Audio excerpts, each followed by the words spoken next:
I'm Brittany, this is Huachong, and welcome to Gaywatch, where we watch gay things, and every now and then we read them. And today we continue our journey through Heaven's Officials Blessing, Volume 5. And it's already messing with me. It's already just coming for me in a variety of ways. One of the ways being that at the end of the last chapter, we were dead ass in the middle of some realizations in relation to Feng Xin and in relation into who the fetus ghost is. We had a couple of things happening, and the chapter decided to stop mid-sentence. So, pretty much mid-sentence. So we will very quickly be diving directly into that. But we do like to give people a couple of minutes to get the notification that Gaywatch is live and to hop on in. So, a couple of things. My cough is doing pretty good right now, but I do have an asthmatic cough that's like very chronic. So if all of a sudden it sounds like I'm coughing up a lung, I'm really not. It's fine. Janae is here, everybody. She's here. She's delightful. She's a fellow YouTuber. She reacts to Asian media. I react to queer things. Sometimes they overlap, and so we have worked together in the past. She's delightful. Go follow her. You probably already do. But just in case you don't, you should. She's delightful. What else? You know, that might be it. It might be a short intro today. It might be a little bit of a short announcement period. Let's see.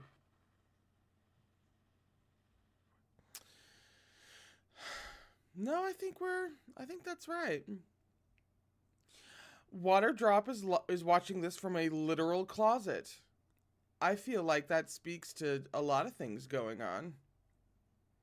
Oh, Janae, I always make you blush. Good, that's the goal.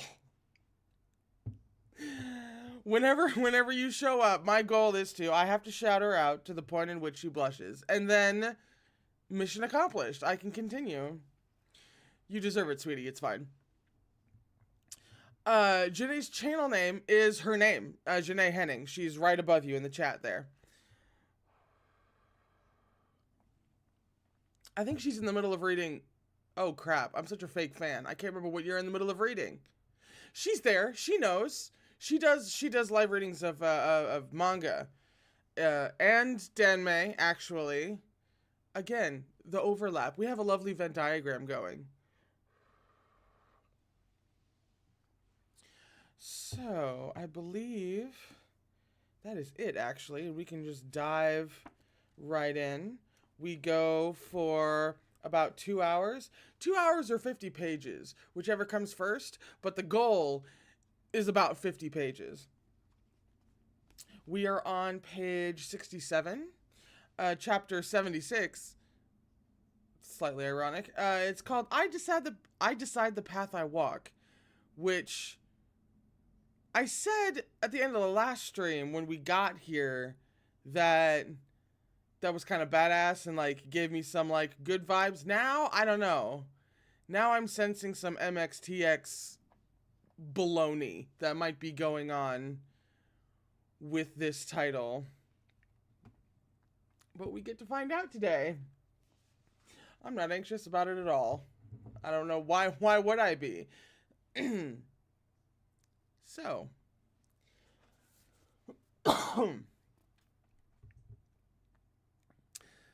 Shilian suddenly remembered something. That fateful day at the Palace of Divine Might, Lan Chang had randomly accused everyone, but she had never pointed her finger at Feng Xin, even though he was standing in the most conspicuous spot. Jianlan immediately denied it. He's not! Disbelief was plain on Fuyao's face as well. He seemed dumbfounded at the revelation that Feng Xin and this woman were connected. Hearing her speak, he finally snapped out of it. He hasn't even asked anything, so why did you answer so quickly? Please, it's obvious what he was going to say, Jianlan said, and I'm telling you, he's not. However, Feng Xin was staring at the fetus spirit. What did you call him? Soso? That name, mistake, seemed to have a special implication. Jianlan opened her mouth, then closed it, no longer willing to argue. What's a big man like you doing talking so much? She said instead, frustrated. If I said he's not, he's not. Who the hell's so eager to recognize the bastard? What are you saying? Feng Xin replied angrily. If he is, then of course you'll what? Recognize him? Raise him? Jianlan countered. Feng Xin was stuck. He looked down at the deformed little monster hanging off of his arm. The fetus spirit seemed to bear a particularly deep hatred for him. It was latched on, tearing and chomping and crying. Feng Xin didn't know what to do. He couldn't hit it, nor could he not hit it. His bloodied hand clenched into a fist. Seeing that he was stumped, that it looked like he couldn't accept the truth, Jianlan tisked at him. I already said he's not, but you're still pushing. He's got nothing to do with you. There, feel better? Bullshit, he has to, Qirong yapped. See, I wasn't wrong. It really is the spawn of a plebe. Everyone come check this out. Feng Xin's own son was carved out of his old ma's belly and turned into a little ghost. I can't believe people actually pray to this shitty son-gifting Nanyang. Watch out, the more you pray, the more your sons are gonna be... Shilian raised his hand and Roye sealed Qirong's mouth. One of the most glorious sentences MXTX has ever written. Jianlan also stomped heavily on his head a few times, which led to some muffled screams. An even more glorious sentence that MXTX has written. Just then, Guji blearily woke up to see Qirong getting trampled, and he lunged forward. Don't step on my dad! Shit. With Guji clinging to Qirong's head, Jianlan couldn't stop anymore. Instead, she changed course. She seized the fetus spirit by its little blanched legs and bolted, yelling at it angrily as she went. I told you to stop biting. You're so disobedient. Feng Xin was spacing out and didn't manage to catch them in time. Roye, chase! Shilian cried on reflex. Roye chased as commanded, but only once the white silk bandage flew out did Shilian remember that it had been binding Qirong. He looked back, and sure enough, Qirong had leapt to his feet, looking pleased, with Guji still clinging to his head. This ancestor's free again, he announced. Seeing that Feng Xin had finally snapped out of it, Shilian changed Roye's orders. Roye, come back after all. Thus, Roye came flying back to give Qirong a sound slap. Qirong had been singing the Song of Freedom, but now he was clobbered hard enough to spin in place 3 times. He tumbled to the ground, covering his face. After sprawling there for a moment, he went berserk and seized hold of Roye, shouting at it, Even a rag like you dares to hit me? There's a really good comeback in there about you and a rag being equals that I can't articulate right now. I can't even keep my place. Where the hell did we... There we go. This time, Roye was stuck in his clutches. It couldn't free itself no matter how it twisted. No, see, if you endanger Roye, we're gonna have words, MXTX. You don't... I'm attached to that bandage. I'm emotionally attached. Okay? You can't do anything to Roye. Those are the rules that she's required to enforce. It was as if Qirong's strength had suddenly exploded. Shilian was about to take care of him personally when Qirong realized there was a small child on his head. He yanked Guji down, holding him like a shield to protect himself. Don't come a step closer. Do it and I'll strangle him. Hey, look behind you. That dog, Huacheng, is gonna die. Shocked, Shilian whipped around. Sure enough, Huacheng's brows were tightly knit, and his hands were trembling at his sides. It seemed like he was forcing himself to endure something. But when he saw Shilian looking over at him, he immediately declared, I'm fine. The agitation of ghosts. The tremors this time seemed stronger than any so far. In a split-second decision, Shilian rushed back to Huacheng's side to hold him in his arms. Qirong took this chance to make his getaway with Guji in his clutches. Shit! See, it might be called something like really bold and commanding, like I decide the path I walk, but that doesn't mean that she's not gonna, you know.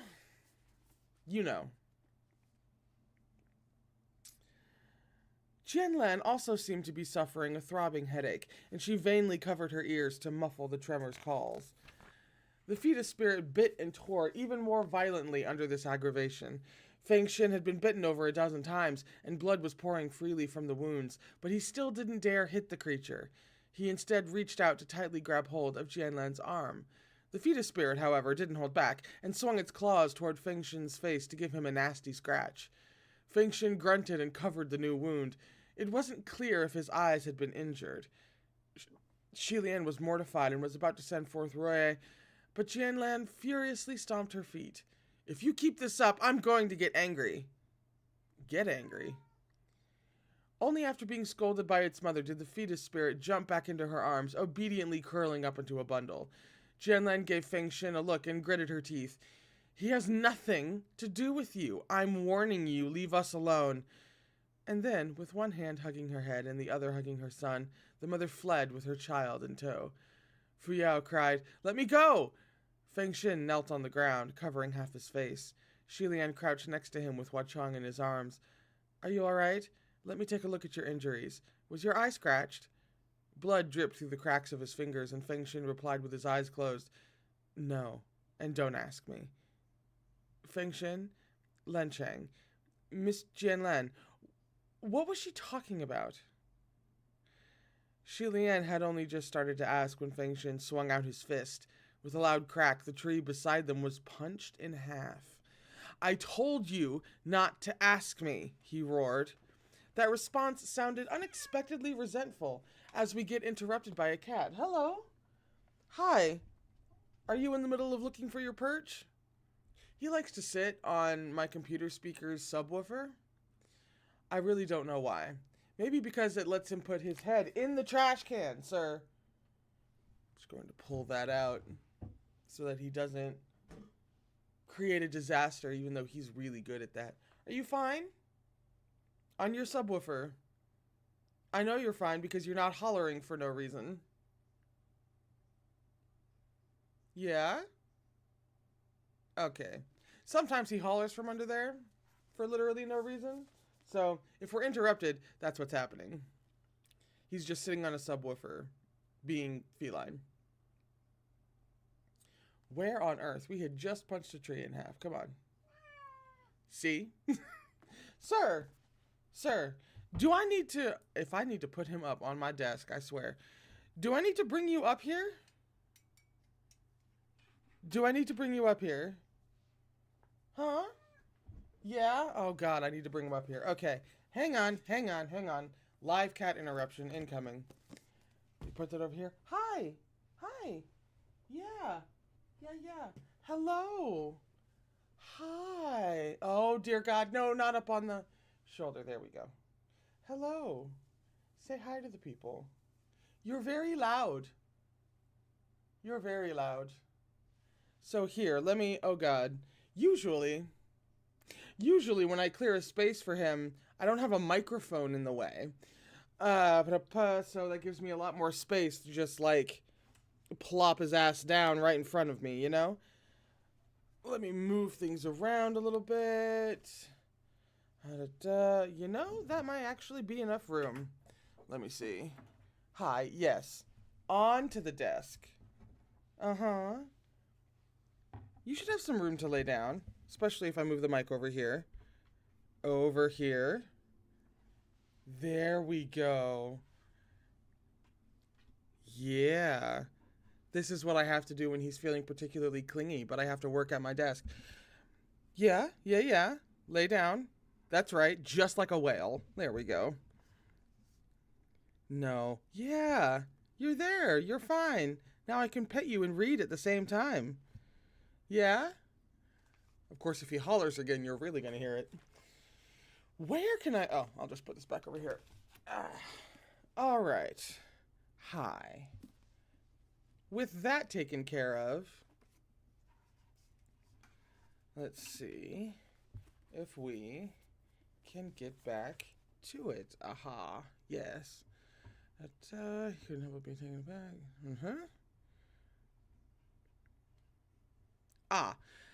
That response sounded unexpectedly resentful, and Shilian could tell the resentment was directed at him. He couldn't help but be taken aback. But Huachang commented coldly, Who turned your wife and son into ghosts? Go burn the right person with that fire of yours. Okay. I mean, warranted, but like... At this, Feng Shen raised his head slightly to stare at Fu Yao, his eyes red. Fu Yao was at first stunned, then furious. What are you looking at? You don't actually think it was my general? What is this terrible luck? All he did was notice that the woman was a surviving citizen of Shanlei and had some relation to the royals and nobility, so he lent her a helping hand. He had wanted to save that fetus spirit, but it refused to see sense. Not only did it not want to be saved, it even turned into a fierce. Nothing good came of his help, and he ended up coated in crap. Had he known it'd end like that, he wouldn't have bothered. That little ghost doesn't even recognize who gave birth to it. You think it actually knows who killed it? Perhaps it was because he had gotten tangled up in too many upsetting things lately, but his words were quite rude indeed. Your general calls a trifling incident like this terrible luck. Should people who suffer worse luck simply die then? Hua Chong said. Ooh. I see the subtle Xilian coding in there because Xilian has the worst luck of all. Feng Shen shook his head.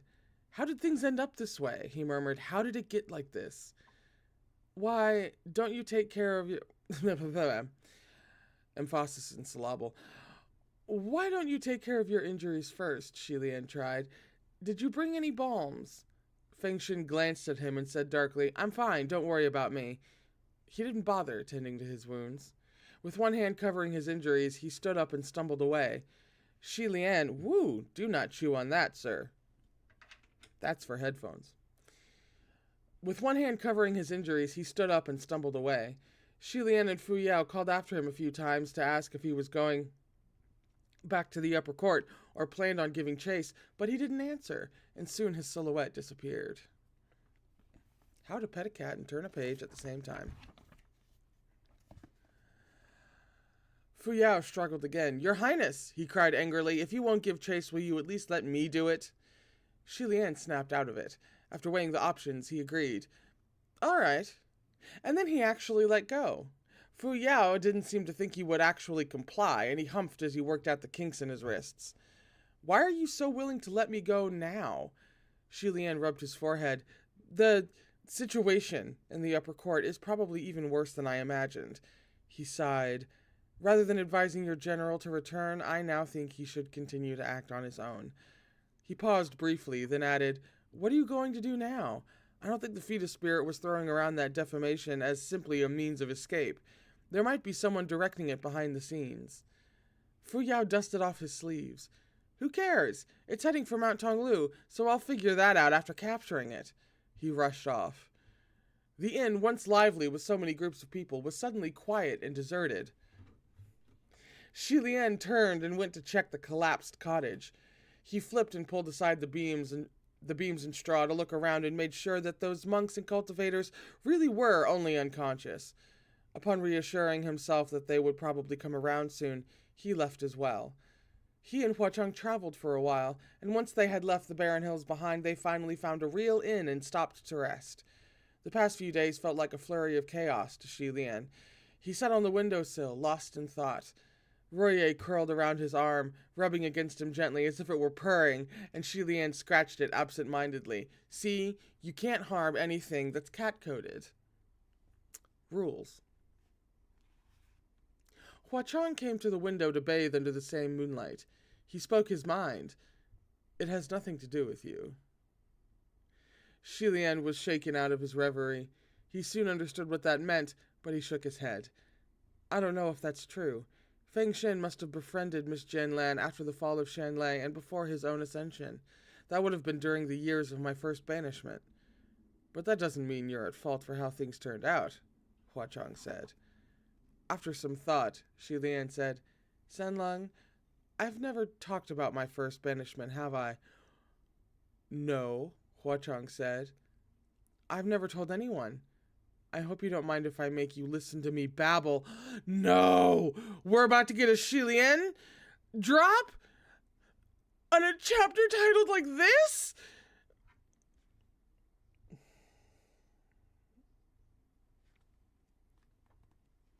I'm gonna need a cat here to pet while I read this. So it's probably good that you crashed the party, Dresden. Yeah. He's literally just on his back, belly in the air. He's a little bit of a slut, and we love him for that. Dear God, dear God, dear God. Hua Chong lightly pushed himself up. Although I love this question to Hua Chong. Like, Shilian's really over here like, Hua Chong, do you mind listening to me talk? Hua Chong would literally, like, watch you sleep if you gave him the opportunity. And that's the first time I've ever said that in a way that actually doesn't feel creepy somehow. Huh. Gotta revisit that later. Now, Hua Chong lightly pushed himself up onto the windowsill to sit there as well. I don't mind. Go ahead. Shilian began to speak, chasing his memories. Back then, the only subordinate I had left was Feng Shen, and life was very difficult. The possessions I had while I was a martial god, while I was a crown prince, were all pawned off. Hua Chong chuckled. Including Hong Jing, right? Shilian smiled gaily. That's right. Junwoon can't know about that. Do keep it a secret for me. And those dozens of golden belts, they were pawned too. So Feng Shen took one of your golden belts and gave it to Lan Chang? Hua Chong asked. Shilian shook his head. I don't think that's true. Feng Shen wouldn't have taken my things so frivolously. I was the one who told him to sell it and to keep the money for himself. That was essentially Shilian giving him a lot of money for no reason. That sounds about right. Feng Shen had repeatedly declined the offer at the time, but Shilian was relentless, and in the end he had said, I'll keep it for you for now. It's shameless to admit this, but the reason I made him sell those things and keep the money wasn't just out of guilt. It was also out of fear. With all his devotees gone, only Feng Shen still treated him like the flower-crowned martial god and His Highness the Crown Prince. Only then did Shilian realize that, even though they had grown up together and Feng Shen was his trusted servant and bodyguard, he had not once received any special reward. Suddenly, Shilian knew fear. Fear that Feng Shen would decide this life was too hard and stop following him. Thus, that golden belt wasn't meant as a reward. It wasn't purely a gift or a show of appreciation, more one of compensation and ingratiation. Shilian had seen a protection charm. Oh, fantastic, we're buffering. 1 second, let me hop over to see. Yeah, we are buffering. Okay, give it a second, I had... Okay, it looks like back. It looks like back? It looks like we're back. You're gonna think I'm buffering just because of the way I talk. Yeah, okay, it looks like we're back. Yeah? That's weird. Yeah, I had a couple of minor internet issues last night, and I figured they would resolve themselves, but evidently not. This hasn't happened in a while, ever since I got new internet, and I don't expect it to really happen again, but just in case it does, if the live stream does just like go down and it just crashes, I will come immediately back with one at 7:20. So just hang tight for a couple of minutes if that happens, and keep an eye out on the channel for when it comes back up. Right? Awesome.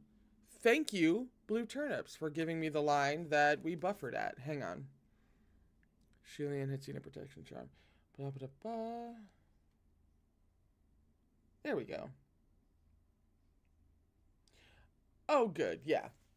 I wasn't reading for very long. Shilian had seen a protection charm in the illusion created by the fetus spirit. It was probably something Feng Shen had given to Jianlan. After Xianlei fell, all of Shilian's temples and shrines were burned down.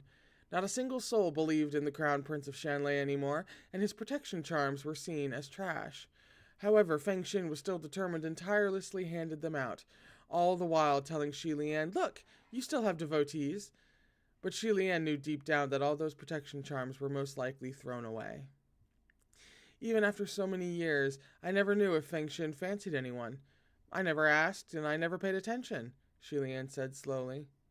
After all, he had been the darling of the heavens since birth, high and mighty, and above all, Feng Shen naturally orbited around him like he was the sun, so how could he possibly have his own life and own heart? It might not sound great to give a girl something you yourself had been given, but that golden belt was genuinely the best gift Feng Shen could manage at the time. After all, we were frequently missing meals, and Feng Shen wasn't someone who'd spend wastefully. It's easy to imagine how much he liked Miss Jianlan, but if he liked her so much, why did they split up? Whether or not the fetus spirit was Feng Shin's son, Xilian couldn't forgive himself if that time of poverty made Feng Shin lose the girl he loved. And this is what fucked me up. We were buffering at the time, but this is what fucked me up. If he liked her, but they separated in the end, Hua Chong replied, then it proves that what they had was only like. Hua Chong literally out here like R.I.P. to everybody else. And there are weak-ass connections, but if you don't ride or die with the person that you love throughout your entire existence and become Supreme Ghost King just so you can make sure that nothing bad ever happens to them, and attach yourself to their hip at any moment's notice, whenever even remotely possible, it's just like. I mean, one, it's hilarious, but two, kind of legit, you know? I can understand someone who has had to go to such incredible lengths for this person that he's in love with, who he doesn't even think loves him back at all. And I can see how after doing all of that, you encounter couples who are like, oh yeah, well, you know, he didn't take out the trash one day, so I ended it. And be like, weak? Bitch, please, you apparently, I see where he's coming from, to be honest. I really do. His POV is very clear. Xilian smiled wistfully. Sanlang, things aren't always that absolute. Sometimes it's not up to you to decide if the road is easy to walk. I might not be able to decide if the road is easy, but whether I walk it is entirely up to me, Hua Chong said quietly. You see what I mean? Xilian blinked. He felt like a knot in his heart had been untied, and he stared wordlessly at Hua Chong. Hua Chong tilted his head. Gaga, am I wrong? As he watched Hua Chong's twinkling black eyes, Xilian suddenly grabbed hold of him and settled him on his lap. Sanlang, you're very right. Hua Chong seemed stunned by this and allowed himself to be lifted high in the air. Xilian laughed. Let me be blunt for a moment. The brash way Sanlang said that, it quite resembled my younger self. Hua Chong seemed to have grown accustomed to being hugged and tossed around like this, and he quirked his brows. Wow, what a dream. They played around in the room for a while, then Xilian tossed Hua Chong onto the bed before climbing on himself. He rolled over to face the ceiling and was about the innocence and purity. It's fine. I'm fine. I am okay.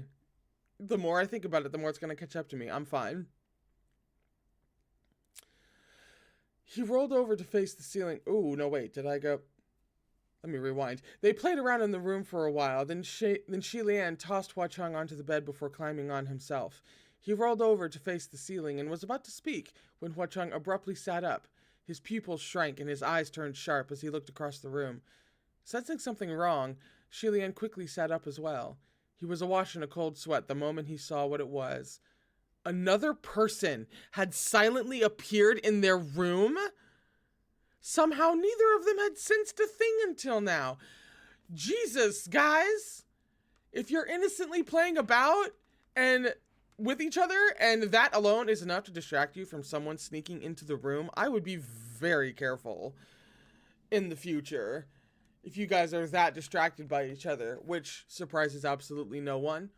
But still, I'm concerned now whenever you guys are like looking each other in the face all moony and in love. Now I'm going to be like, what earthquake is happening that they're not paying attention to? Jeez.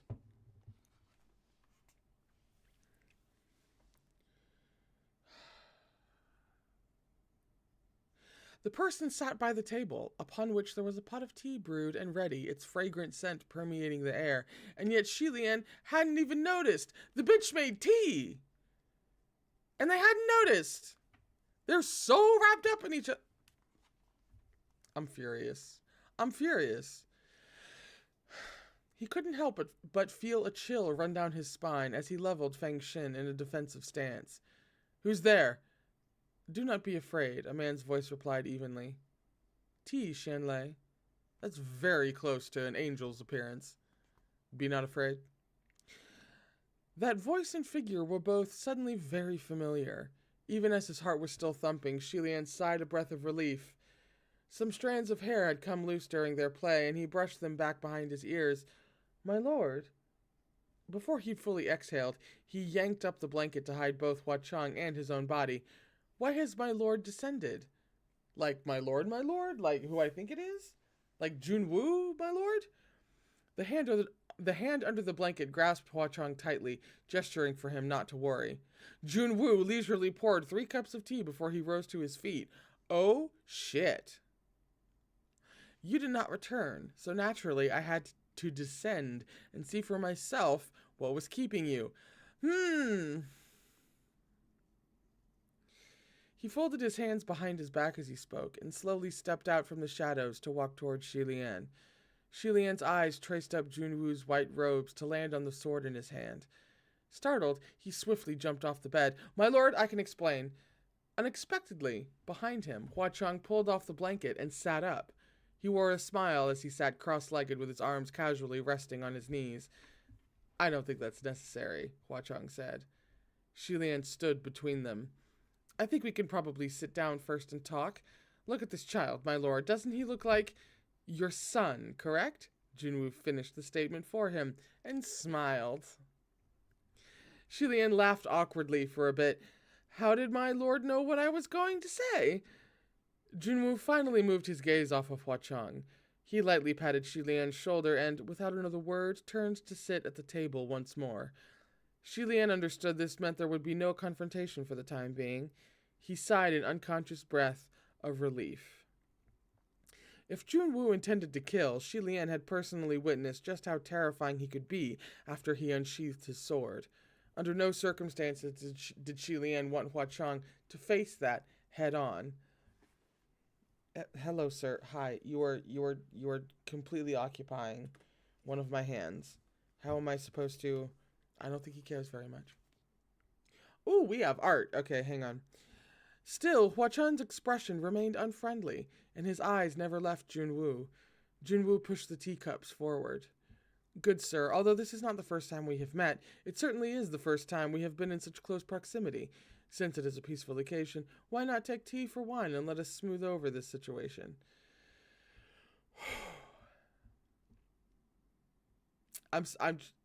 They're in the same...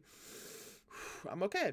Shilian lightly cleared his throat and tried to appear as casual as possible while he donned his outer robe.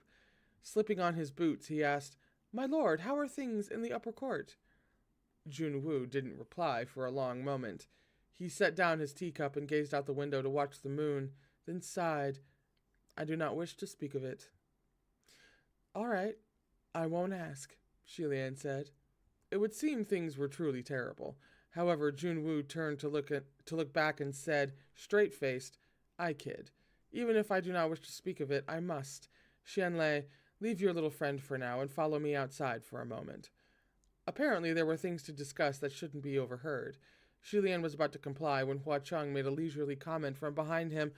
Your upper court is in complete chaos. It's not a secret. Even rube ghosts out in the countryside know that the ghosts gathering couldn't be stopped this time, and they're howling non-stop in excitement. So why bother speaking in private? He climbed off the bed and languidly strolled to the table, then picked up a teacup to idly toy with. He seemed quite uninterested in actually drinking from it. A few moments later, all three were seated at the table. Hua Chong's current appearance looked young, but his expression and manners almost made one forget it. Yeah. Art. Real quick. We have art of just the whole moment. It's so pretty. All the art is just so pretty. These translations, for the love of God. We're on page 80, in case anyone is curious. My cat continues to bathe. Nothing can deceive your eyes, good sir. Ooh, no, that's way too much of my face. Sorry. I forgot to fix things after the art. Nothing can deceive your eyes, good sir, Junwoo replied evenly. The tea had been poured by Junwoo, and due respect must be given, so Shi Lian sipped from his cup. As he did so, he asked, "Isn't there still some time before Mount Tonglu's gates officially open and seal? Has it been confirmed that it's happening right now?" Feng Shin had told him this as well, but Shi Lian suspected he was exaggerating. He doubted this was as certain as he'd claimed. However, Junwoo affirmed, "Indeed, it cannot be stopped."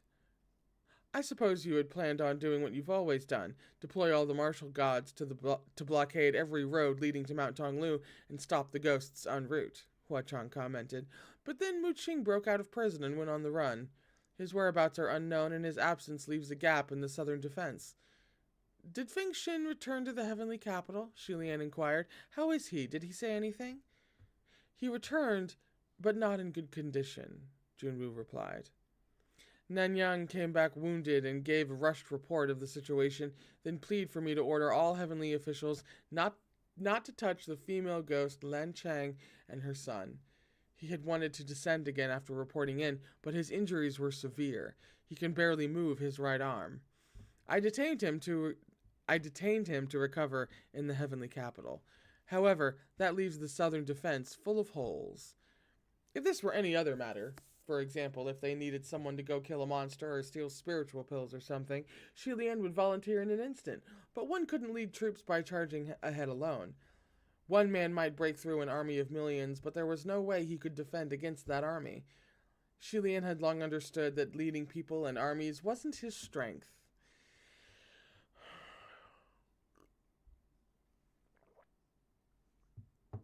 Rather than forcing himself to step up, it would be best if someone more suited for the position was nominated.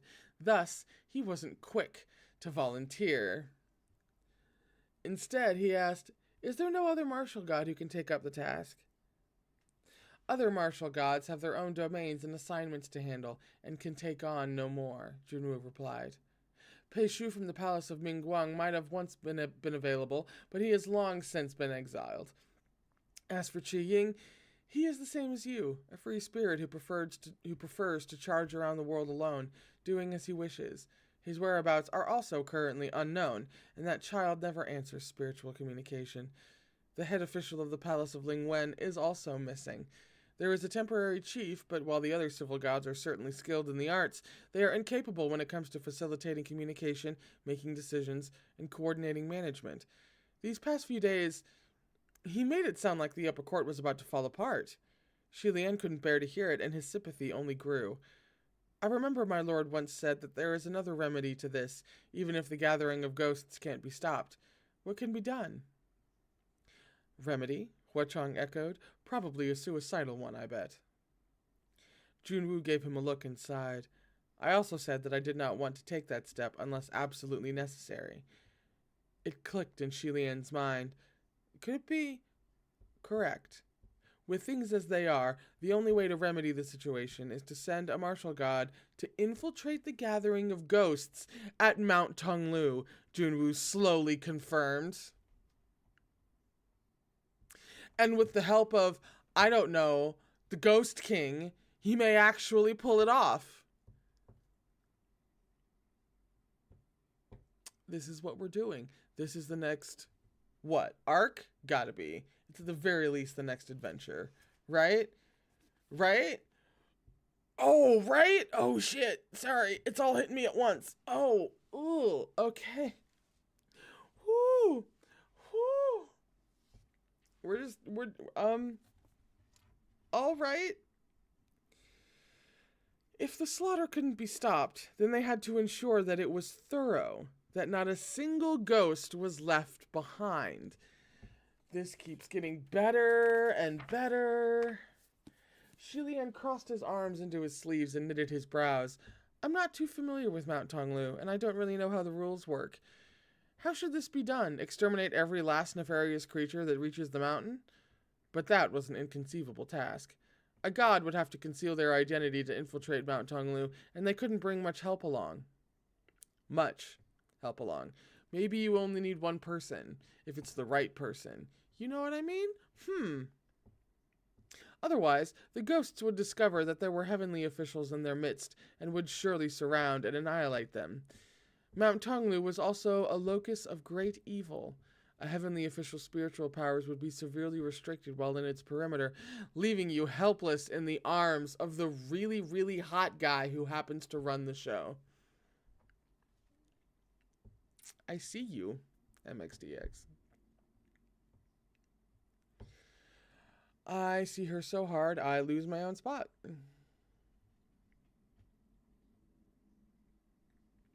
Hello? It would be even worse. Not you. I wasn't talking to you. Sir. It would be even worse than the suppression they experienced at the Blackwater Demon Lair. No, Junwu replied. There is no need to make that much effort. I'm familiar with Mount Tonglu. Guga, look outside, Huachong said. Following where he was pointing, Shilian looked out the window. There was a large field outside, planted with some flowers and herbs, and there was also a tiny flower pot tucked into a corner. Huachong hopped onto the windowsill and pointed at the flower pot. In the heart of Mount Tonglu lies a giant kiln. You have opinions on the kiln? Is that not a good move, keeping the kiln there? Yeah? You're thwopping your tail. I know you have opinions, but you're still purring because he never stops purring. He just doesn't. For the first 3 days I had him, I actually thought there was something wrong because he did not stop purring ever. Period. I thought like something was like broken. Listen, I was very concerned at the time.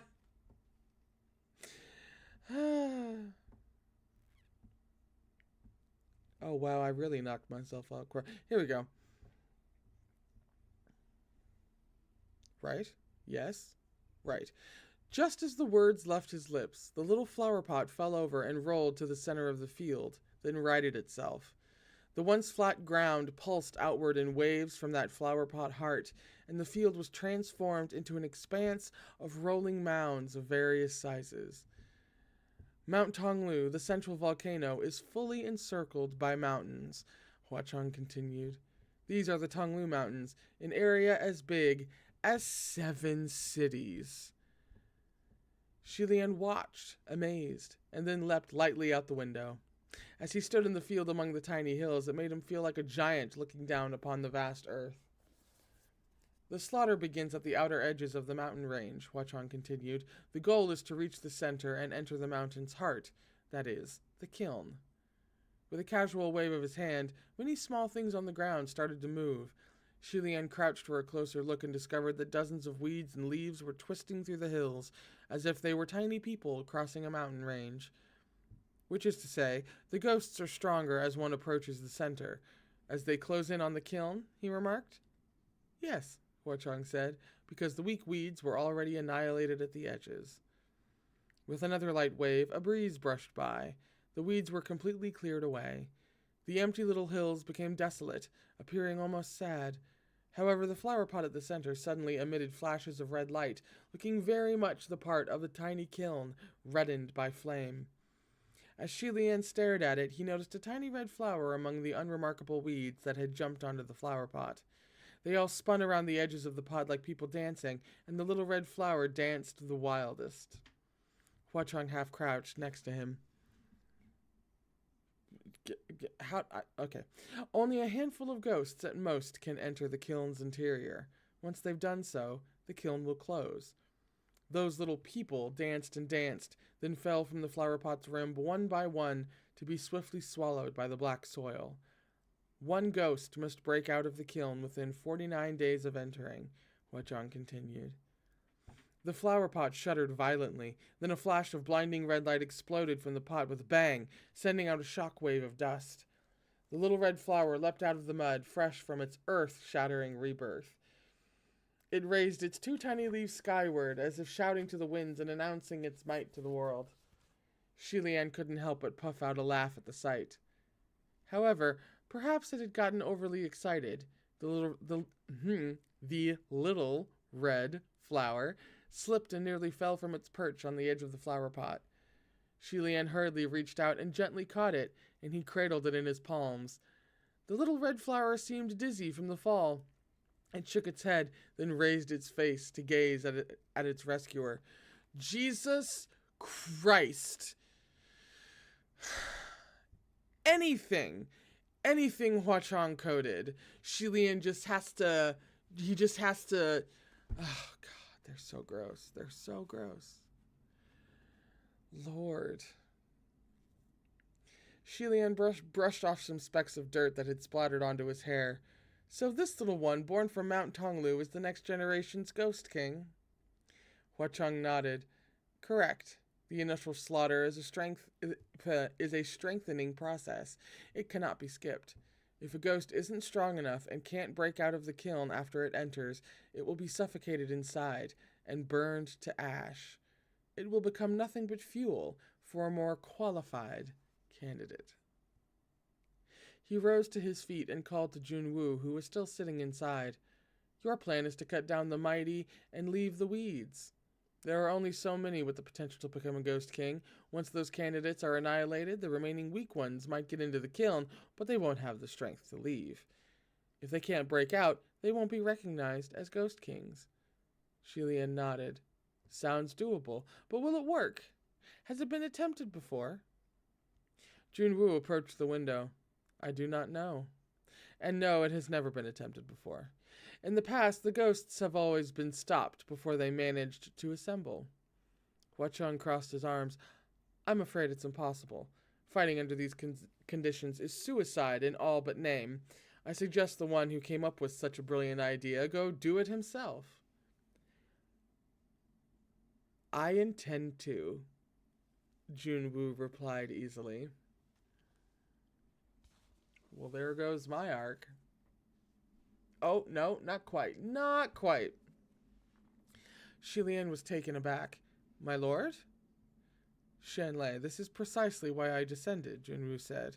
I will be going to Mount Tonglu. I need you to return to the upper court and take up my duties for the time being. Shilian dropped his hands and leapt to his feet. There's no way!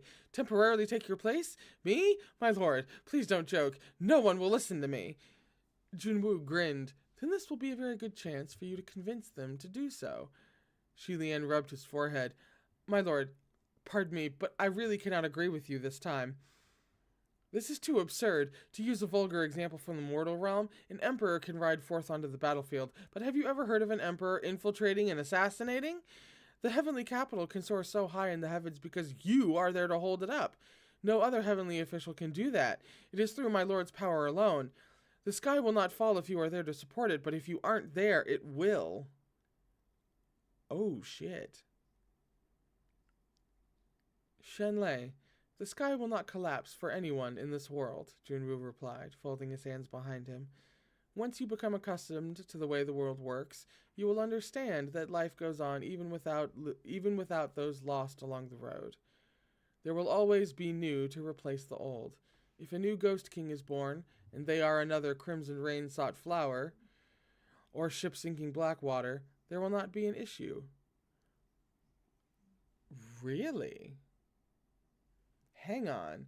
That's kind of fucking huge. Especially but if they are another white-clothed calamity, the world will fall into chaos.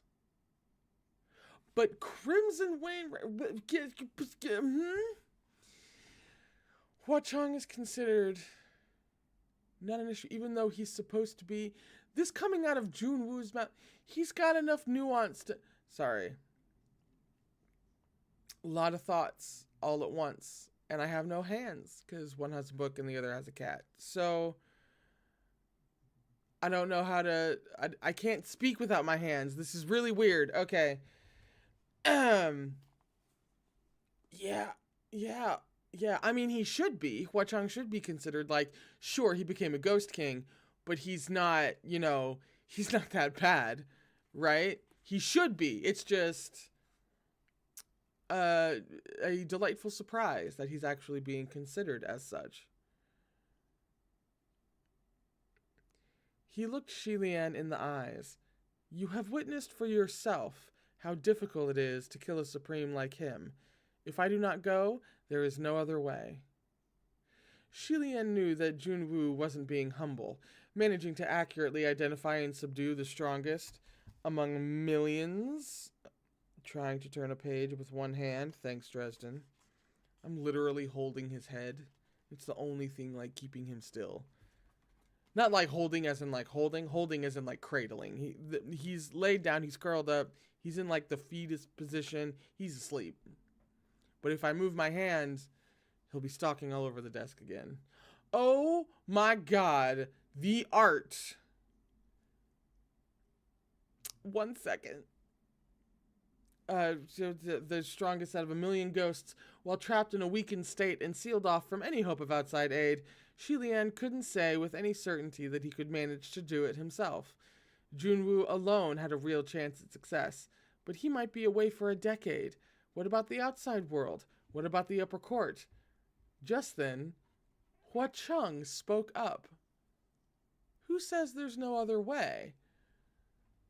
I hate him. I hate him. I hate him. Your Honor, I hate him. I fucking hate him. He's just so tailor-made for me personally that I hate him.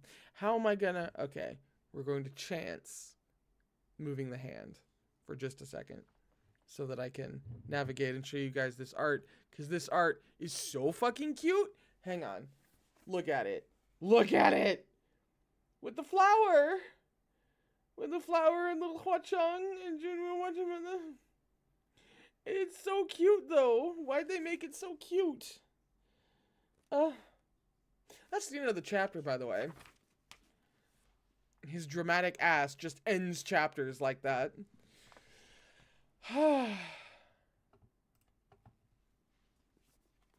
We are on page 89.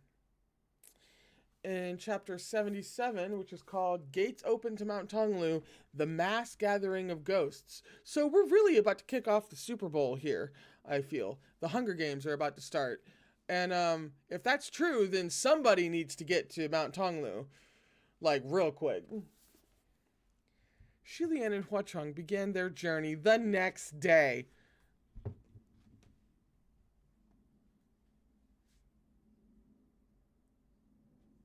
MXTX was really like, you guys don't actually need to see. We all know where this is going, so we're just gonna go there. Furious. I am furious at that woman.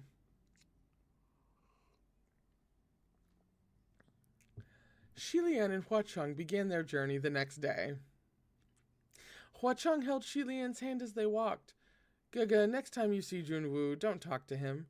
Turn and run away. Shilian was puzzled. Why? I just know that whenever he comes looking for you, it's never for anything good, Hua Chung said. Shilian laughed. What do you mean? He didn't even assign me this mission originally. How? Oh. If Hua Chung's about to float the possibility that I think he is. However, Hua Chung said, it's all the same in the end, whether you're going to Mount Tonglu or helping him manage the upper court. Okay, good points. Neither are good assignments. The upper court is in complete shambles. Might as well let it fall apart.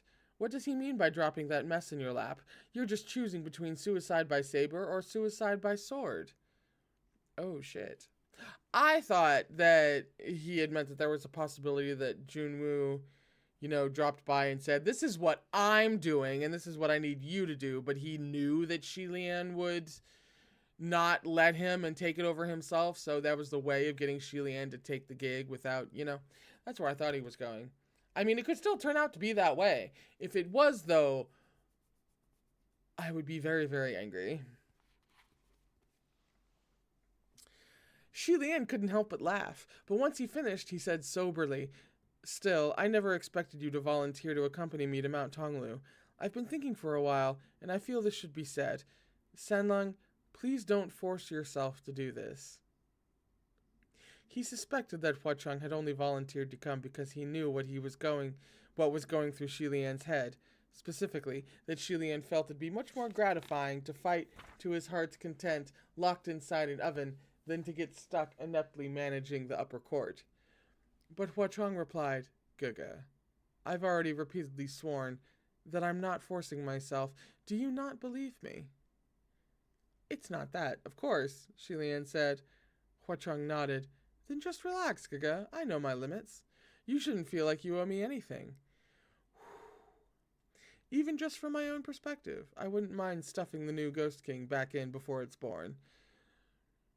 Both the Ghost Kings and the Heavens benefited from the way things were, but there was only so much rice, and everyone wanted a bite.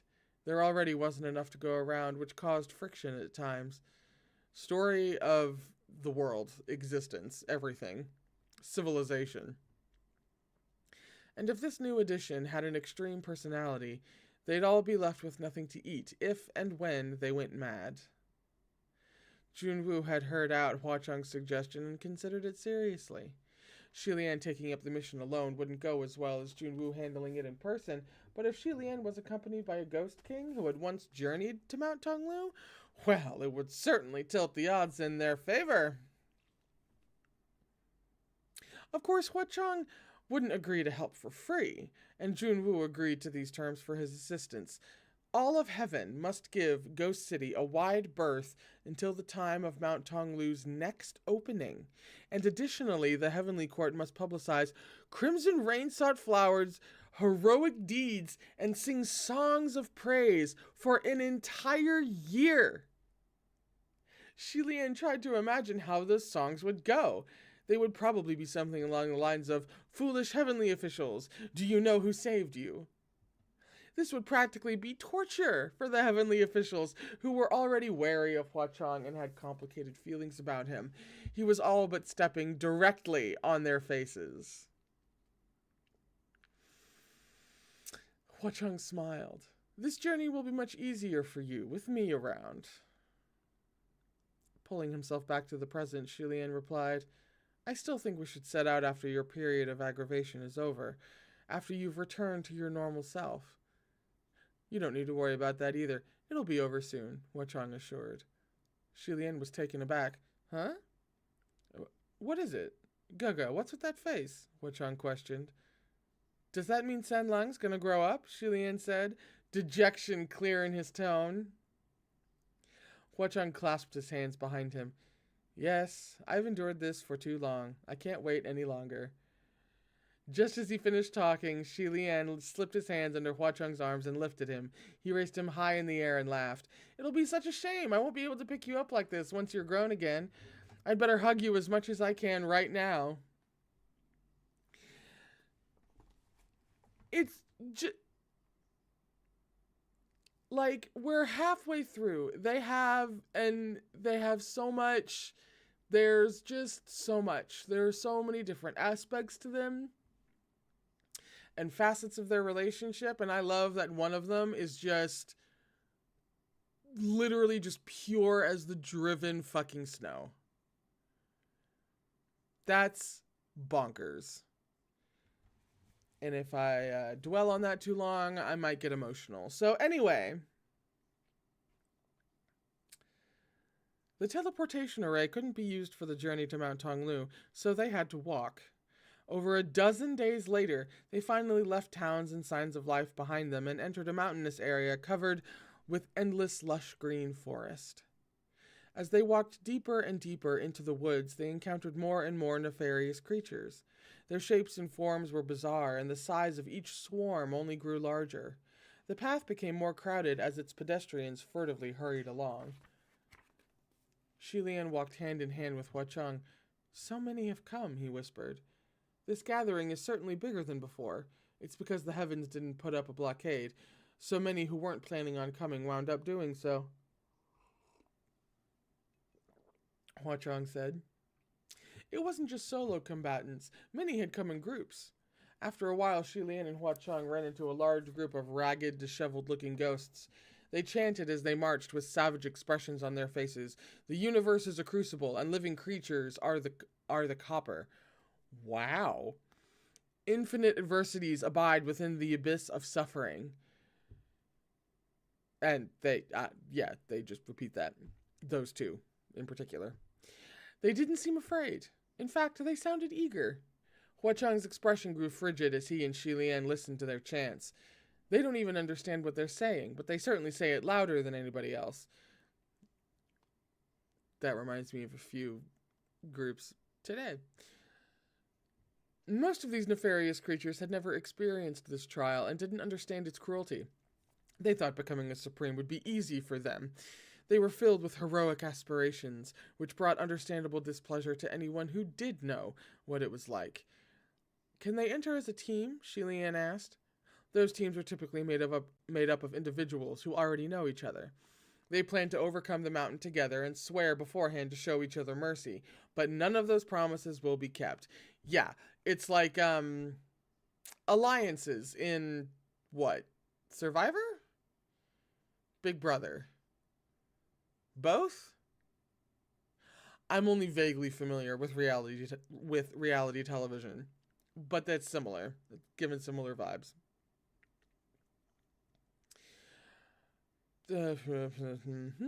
As you approach the mountain's heart, your strength increases with each opponent killed.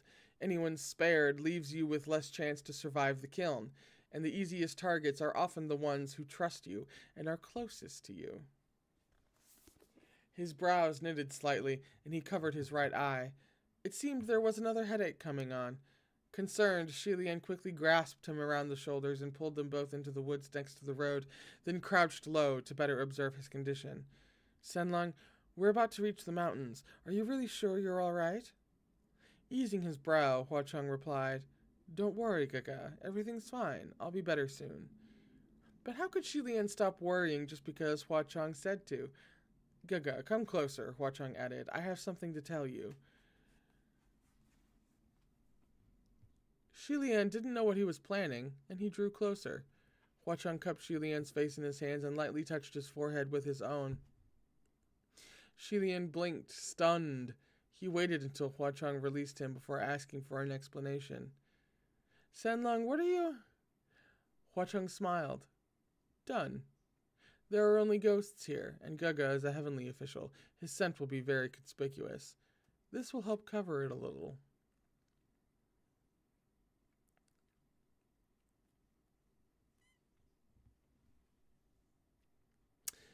So that was it. He was staining Shilian with his scent. Shilian couldn't help but remember how they had exchanged spiritual power and air. He was afraid Huacheng would be reminded too, and bring it up, so he quickly acknowledged his statement. All right, let's put on disguises. Naturally, they had to disguise themselves to blend in with the swarm of ghosts, but a simple cloak would do just fine. There were plenty of ghosts and monsters who liked wearing masks and cloaks, so it wouldn't seem odd. After getting into their costumes, Shilian took Huacheng's hand in his own once more, and they slowly continued on their way. After a while, they heard the faint noise of a commotion on the road ahead. Unsure what was happening, Shilian asked, Is there some sort of landmark that tells you that you've made it to Mount Tonglu territory? There are landmarks, Huacheng answered, but don't trust them. Shilian was about to ask more questions, but the commotion ahead of them was growing louder. When the two left the forest, they found a large, dense crowd stuck before a steep bluff. There were at least 300 or 400 nefarious creatures present, but that number was only the tip of the iceberg for this particular assembly. Why is the road blocked? Did we go the wrong way? That can't be. Don't they say that any road will lead to Mount Tonglu? The crowd of ghosts was still mostly peaceful. Perhaps it was because they weren't yet within the boundaries of the Tonglu Mountains, and the slaughter hadn't officially begun. Shilian found a random ghost to the side and casually asked, What's going on over there? Are you blind? The ghost yelled. There's a mountain in the way. We can't get through. Shilian took a look at the ghost next to him. Half of its head was sliced off. It was the blind one. But it wasn't his place to comment on that, so he asked instead, Can't we go around it? Several ghosts rushed over from around the bend, shouting with long tongues dangling from their mouths, What the hell? There's something weird about this mountain. We ran for over an hour and still saw no end to it, and then we had to run over an hour to get back. The ghosts turned to Shilian. No. Yeah, hilarious. Ghosts got jokes. Uh-huh. Jeez. Can't we climb it or fly over it? Shilian questioned. As soon as he spoke, a large bird, over 2 meters long, fell from the sky and crashed into the ground with a heavy thud. It appeared to have died on the spot.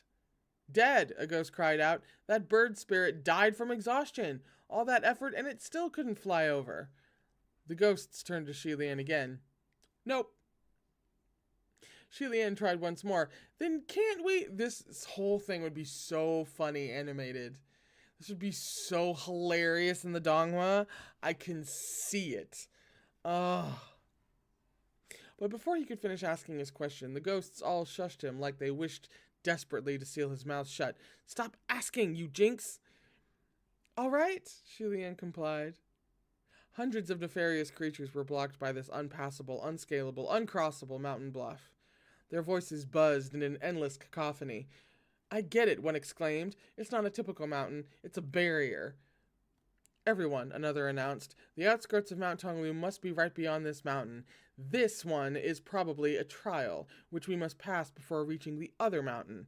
If we can't even pass a simple test like this, we shouldn't even consider trying our luck at what will come after, and we might as well just go home. Wait! Wait, what?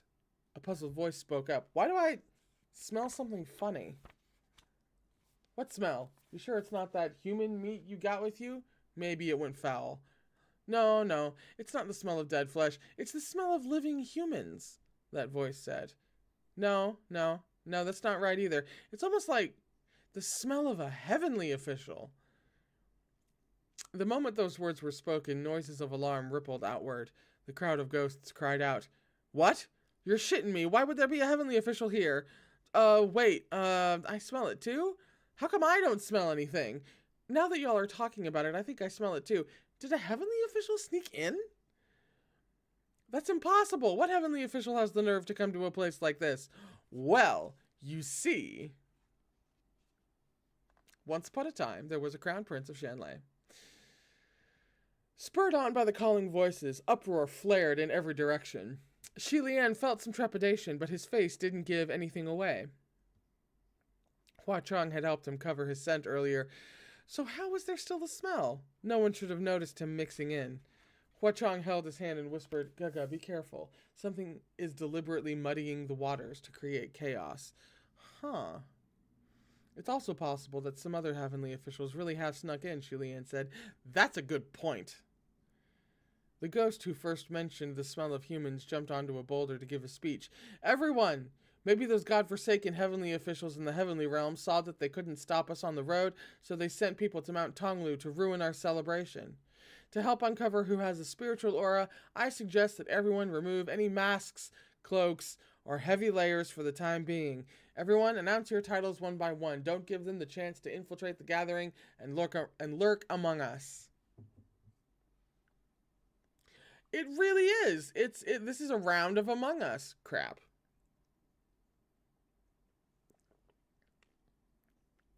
The crowd applauded the idea, and that ghost continued.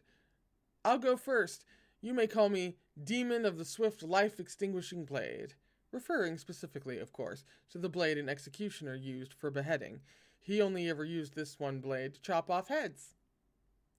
In Shi Lian's experience, the more blunt and exaggerated the title, especially ones that contained unparalleled, thousand hands, mighty, life-extinguishing, and so on, the easier the owner was to wipe out. Kind of like guys who drive those huge, gigantic fuck-off trucks for no actual reason. They don't have a job that requires it. Like, where they need to, haul a lot of stuff. They just drive a huge... My mom once dated a guy who literally drove a Hummer. Remember, back when actual Hummers were... Yeah.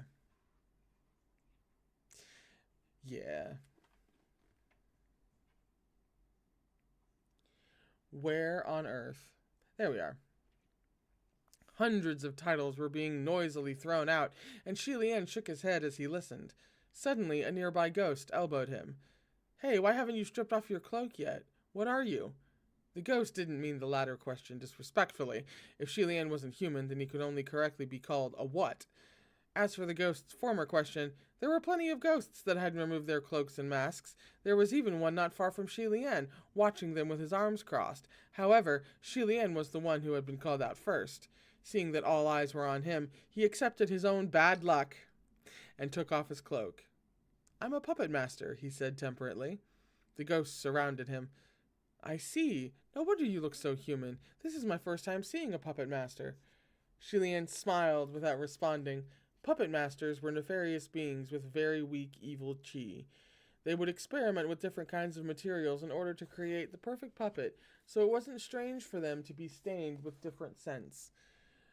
Since they particularly fancied the skins of humans, human scent was usually heaviest. The dream of all puppet masters was to steal hair from heavenly officials to use for wigs for their puppets, and some were even audacious enough to try their luck. So it also wouldn't be strange if he had the scent of a heavenly official on him. Okay, 1 second. I have to... Oh, Jesus. Let's not startle the sleeping cat. I need to write down this page number because this is such D&D inspiration for me specifically.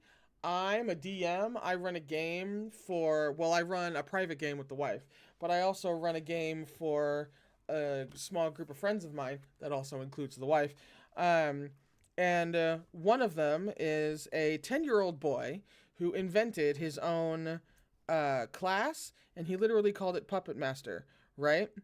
And I am developing his backstory, and this is exactly the kind of bullshit that I will fiendishly grab inspiration from to flesh out his whole deal. Like, literally called Puppet Master. Like, thank you, MXTX. You've just handed me a very significant point of a background that I've been trying to figure out for a while.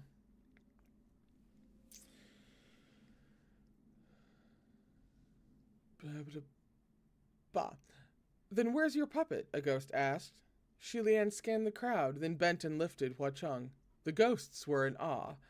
Wow, exquisite! What material did you use? It looks so real. Feels like you're going to be a tough competitor. How can you say it looks real? I think it looks pretty fake. Isn't the skin too pale? Why would a kid have such long eyelashes?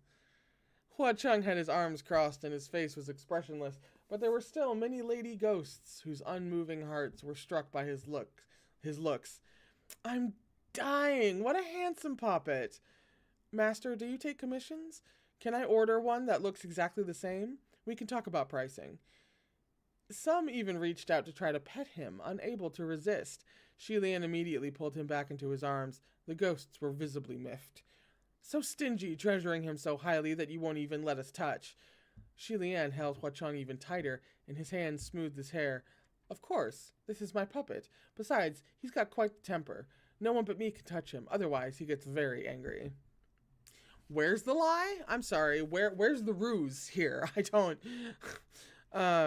I'm waiting for you to construct a fabrication for the sake of blending in with the ghosts, and that doesn't really do it. That's just facts. Huacheng quirked an eyebrow, and the ghosts laughed out loud. My, he can even raise his brows. He's got an attitude. Just then a voice spoke up. I don't think that's it. Shilian turned to look, and the one who had spoken was Demon of the Swift Life-Extinguishing Blade. Ah, yes, the Hummer. The human scent on you is a little too heavy, he accused. He's a puppet master, it's understandable. The crowd of ghosts chided him. He's got ghost chi on him, too. No, look closer, everyone, Demon of the Swift Life-Extinguishing Blade countered. The ghost chi on this puppet master doesn't feel like it's being emitted from within. It feels more like it's only stained on the outside. Okay, so, yeah. We all know exactly what kind of fic I am going to hope exists right now. And I really do hope that it exists. Either that, or that it happens in canon somehow. But my first guess is that this is something that fanfiction took care of. I'll be looking for that after I finish the series, but I'll still be looking for, fanfiction where they solve that problem.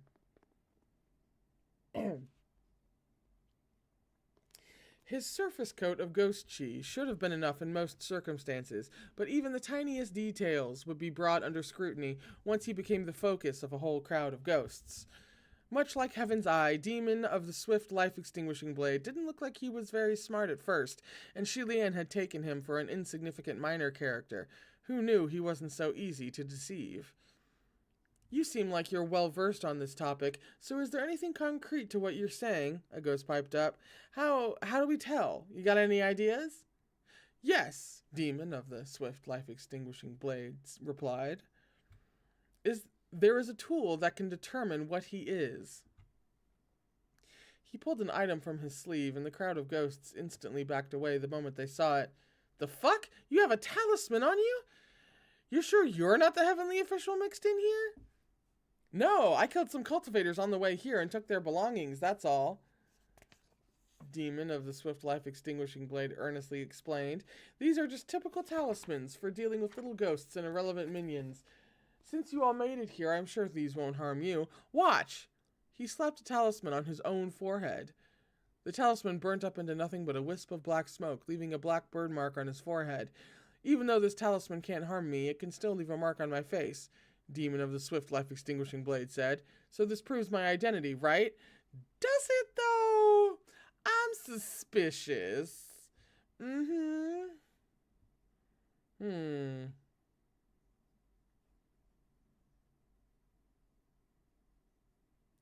Hang on, I just totally... I could not... I am just the queen of knocking myself off course today. Paper talismans could be used to defeat or ward off nefarious creatures, so they could also be used to determine whether a person was, in fact, a person. Demon of the Swift Life-Extinguishing Blade pointed at Shilian. If you're really a puppet master, then stick this talisman on your forehead. We'll see whether it leaves a mark. While Shilian didn't show any reaction, his mind was spinning rapidly. However, Huachang whispered, "Don't worry, Guga." Shilian knew this meant that Huachang was confident he could handle things. He put Huachang down and calmly approached, then took the talisman and pressed it to his forehead. The talisman burnt up into a wisp of black smoke. However, Shilian's forehead was still unmarred after the smoke had cleared, with not a trace left behind. This proved that the ghost chi on him was only on the surface. While that cloaked figure with crossed arms remained where he stood, hundreds of ghosts surrounded Shilian and Huachang, yelling and howling and ready to unleash all sorts of bizarre weapons. However, they were repelled by an invisible barrier. The crowd of ghosts was left stunned. Well, pretty skilled, aren't you? Shilian shrugged. I didn't do anything. Huachang had been standing behind him, but now he approached with his hands clasped behind his back. You ignorant rubes. Why do you look so surprised? And you're a man of the world, baby ghost? It ain't a lie that he didn't have ghost chi on him. Just who are you? Declare your identity now. What a gaggle of fools. Of course there's nothing of the sort on his body. Because I'm the real puppet master, Huachang answered.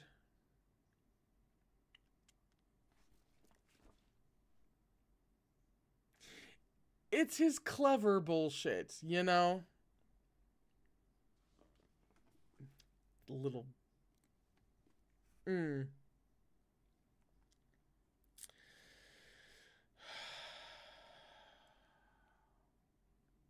As he spoke, the crowd of ghosts sensed an exceedingly sinister chill blow past them. It was like the entire field had frozen over. Despite their own body's ghostly coldness, they still shuddered. What's going on? Giving you a taste of the world, that's all, Huachang said. He rescinded his aura, and the crowd of ghosts finally stopped shivering. If you're the puppet master, and he's also a puppet master, then who's the real one? Demon of the Swift Life-Extinguishing Blade asked with trepidation. No, it can't be him. So what kind of creature is he? Before Huachang responded, Shilian smiled and explained, obviously the kind that belongs to him. The crowd of ghosts were befuddled for a moment, then it finally dawned on them. So it's the opposite? He's the master and you're the puppet? Demon of the Swift Life-Extinguishing Blade was suspicious. Then why did you say you were the puppet master? Why did you lie? Huachang smiled. Because I thought it'd be fun. Shilian smiled too. That's right. Master having fun is the most important reason in the world. Low-key referring to him as master like that? Hua Chang's gonna file that away for later. After the lady ghosts got over their initial shock, they tucked away their long claws and tongues and started circling around Shi Lian anew, only now it was to examine him. For some reason, the ghost woman's commentary took on a completely different flavor from their observations of Hua Chang. Somehow, they were even bolder. Well, you know, ghosts being what they are, I wouldn't automatically expect them to be super wary about important things like age. But apparently they are, so this little Gaga is the real puppet. I like this age better. Now I want one even more. Are you sure you don't take commissions? Thank you for your compliments, Shi Lian replied evenly, but I'm actually very old. This material is human skin, right? The treatment is done quite cleanly. There isn't any of that stinking, rancid man musk that's usually on those burly brutes. Master, how do you maintain him? Do you use perfume? It's human skin, Shi Lian confirmed. No perfume. Just bathe frequently and drink lots of water. Wow, feels like this puppet can do lots of things. All sorts of things. His face and body both look pretty good, huh?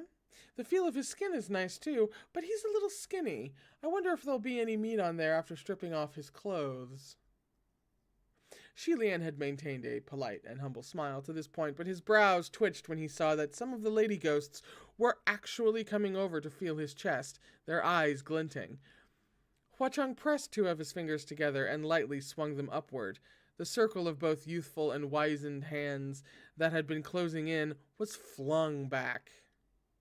Shi Lian quickly crouched behind Hua Chang to hide, much to the annoyance of the ghost women, and to the hilarity of me, considering that Shi Lian is Shi Lian, and Hua Chang is currently in the body of a 12-year-old.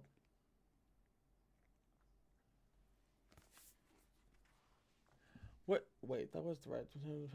it was. What, are you going to say that your puppet also has a bad temper and doesn't like other people touching him? He looks nice. Hua Chang reached out and lifted Shi Lian's chin. His temper is certainly nice, but mine is bad.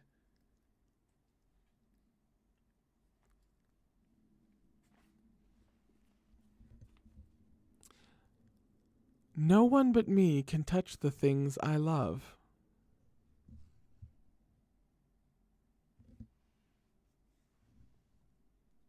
Shi Lian followed along and obediently raised his head, holding back his laughter so hard that his belly hurt. Still, he was very cooperative and gazed into Hua Chang's eyes. No, Master's temper is very nice too, he said earnestly. Hua Chang laughed as well, looking very pleased. The two went back and forth, singing the same tune and getting quite into their roles. But another ghost interrupted. I still think the human scent on him is too strong. What more do you want to do then? The lady ghosts questioned. I heard puppets made of skin aren't stuffed with real flesh, so they won't bleed if they're stabbed, a ghost said. Let me stab him with a blade and see. But before he finished his thought, a death glare frightened him into silence. Try touching him. I dare you, Hua Chang warned frigidly. Do you think I would so easily allow you to touch my heart's dearest treasure?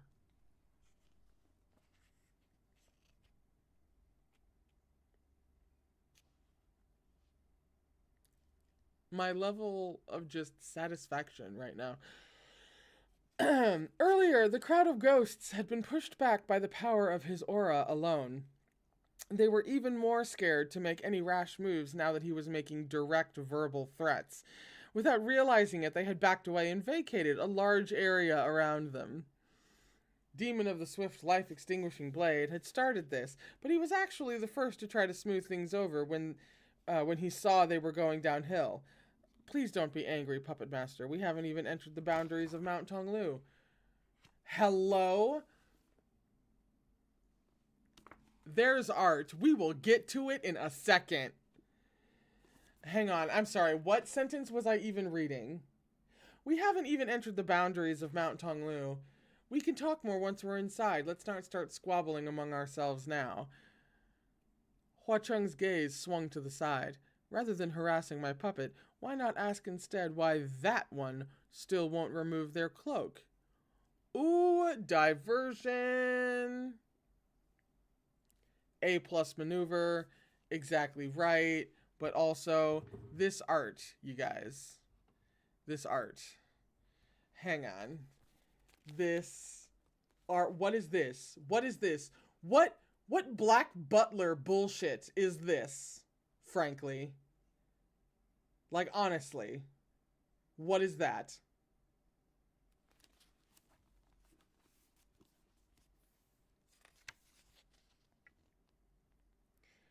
Where even was I at all? The strange cloaked figure had been standing nearby. Oh, I can see way too much of my face. I'm so sorry. You know, I'll get into that habit eventually.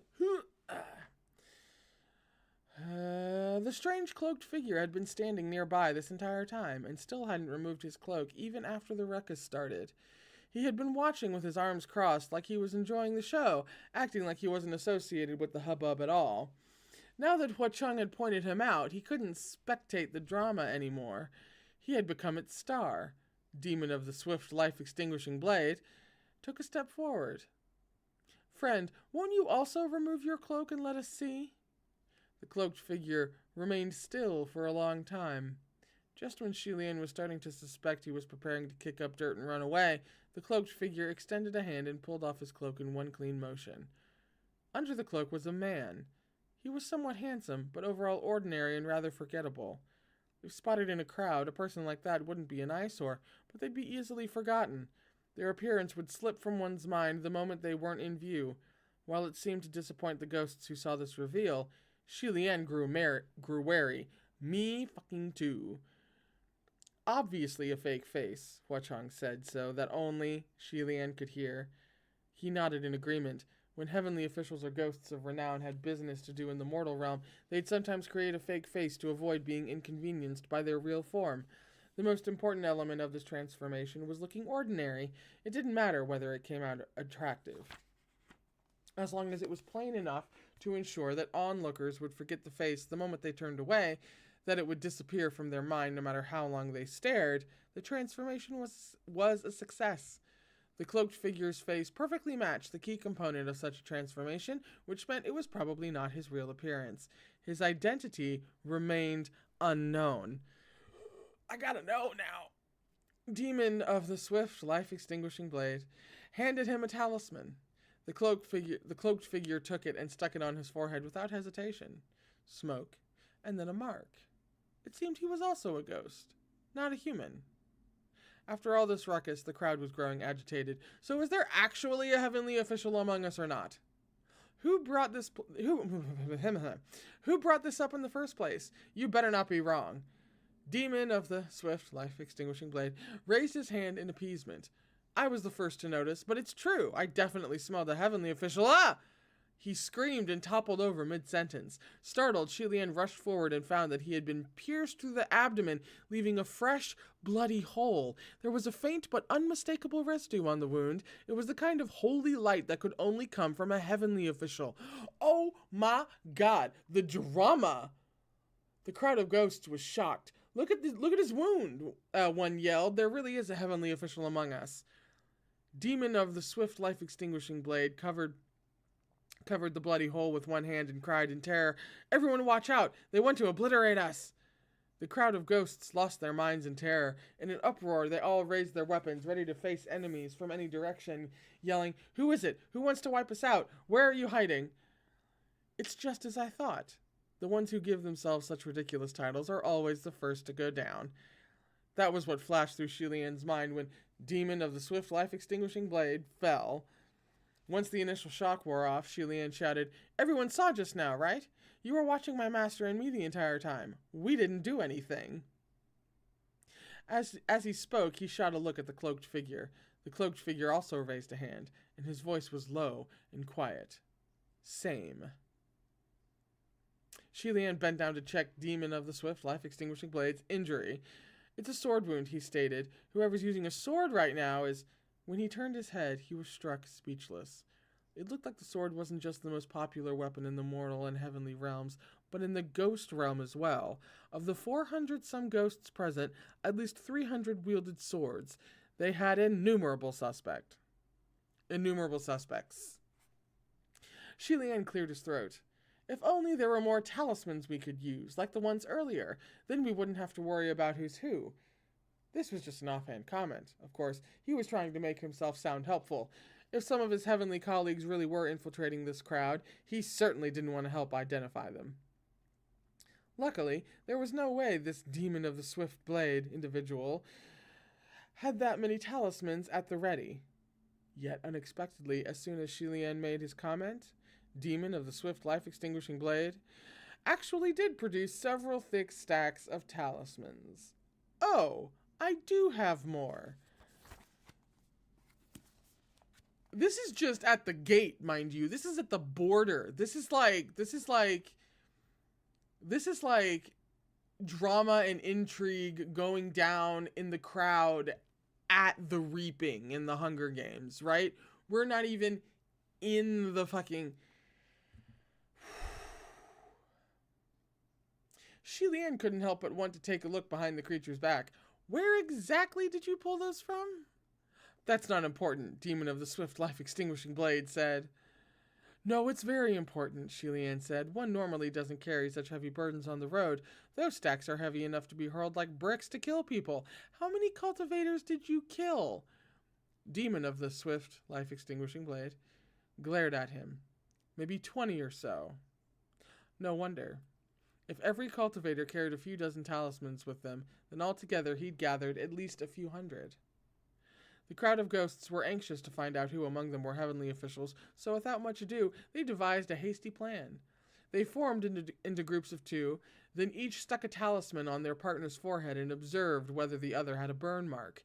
However, some small-time ghosts were still a little afraid of the prospect. Do I actually have to do this? Won't this shatter my spirit? No, it's exactly like those talismans they were using earlier. The power is weak, so they'll leave a mark at most. I see. Huacheng narrowed his eyes. He seemed to have noticed something. In the crowd of over 400 ghosts, rows and rows of them now had talismans taped onto their foreheads. A peculiar and silly sight. However, nothing was happening. You know, if I was a clever little bitch with a name too long for my own damn good, I would also convince people, hundreds of competitors, to tape talismans to their forehead. I would just make it so that the talismans were actually dangerous and would take a whole lot of people out all at once. I could be wrong, though. I don't know. I swear to God, I have lost my place more times today than I even care to count. The ghosts exchanged looks of dismay. What's going on? Hey, Swiftblade, demon, what kind of cultivators did you kill? Why are these talismans so crappy? They're not working. Hualian had thought things were fishy from the start, and he knitted his brows. He was just about to speak when a lady ghost next to him pursed her lips and whined. I'm not doing this anymore. I'm ripping this off. Huh? What's going on? Why can't I get it off? Several ghost women started shrieking at once. Me too. Why won't it come off? Crap. Huacheng warned darkly. Gaga, get down.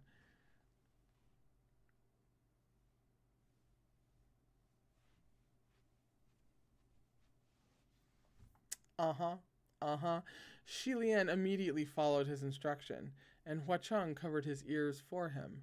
Not far from them, the cloaked figure pulled his cloak over his head and half knelt on the ground. Like fireworks exploding, loud rumbles roared to the skies.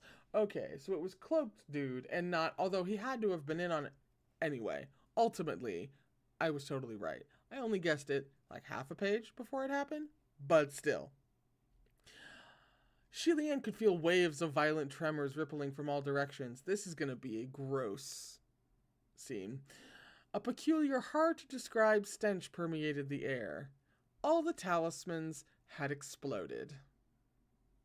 As for the nefarious creatures who had them stuck to their foreheads, The ones with solid bodies had their brains blown out, splattering blood and flesh everywhere.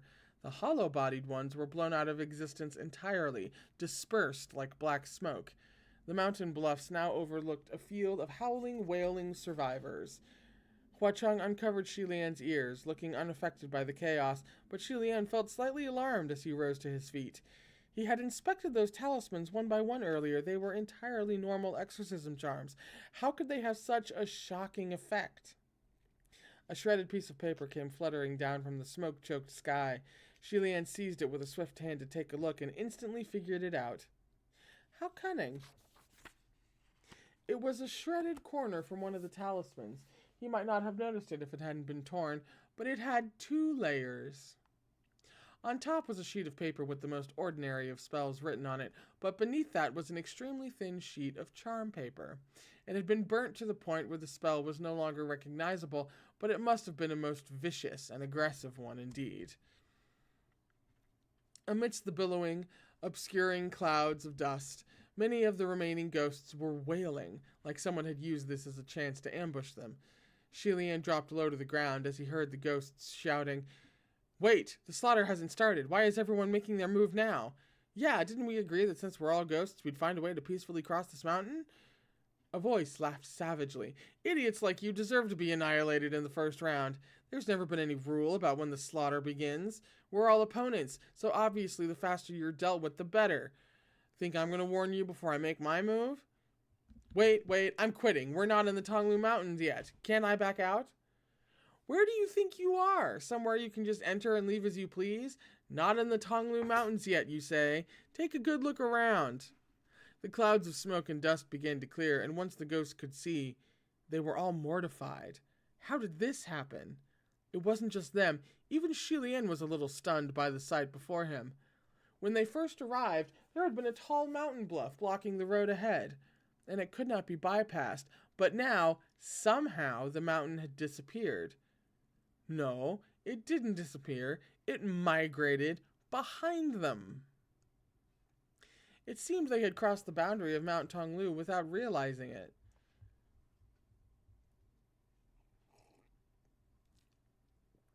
Earlier, Shi Lian had asked Hua Cheng if Mount Tonglu had any landmarks, and now he understood why Hua Cheng had replied about the existing landmarks were not to be trusted.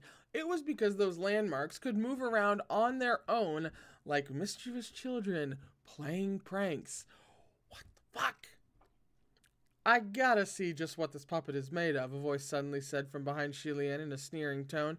"Or perhaps you're really something else." It was Demon of the Swift Life-Extinguishing Blade. Shi Lian whirled around, yet before Royer could even fly out, a chilling light flashed. Demon of the Swift Life-Extinguishing Blade didn't even have the chance to scream before he was slashed in half at the waist. Shi Lian rushed over. Sure enough, he had been chopped cleanly in two and couldn't be deader.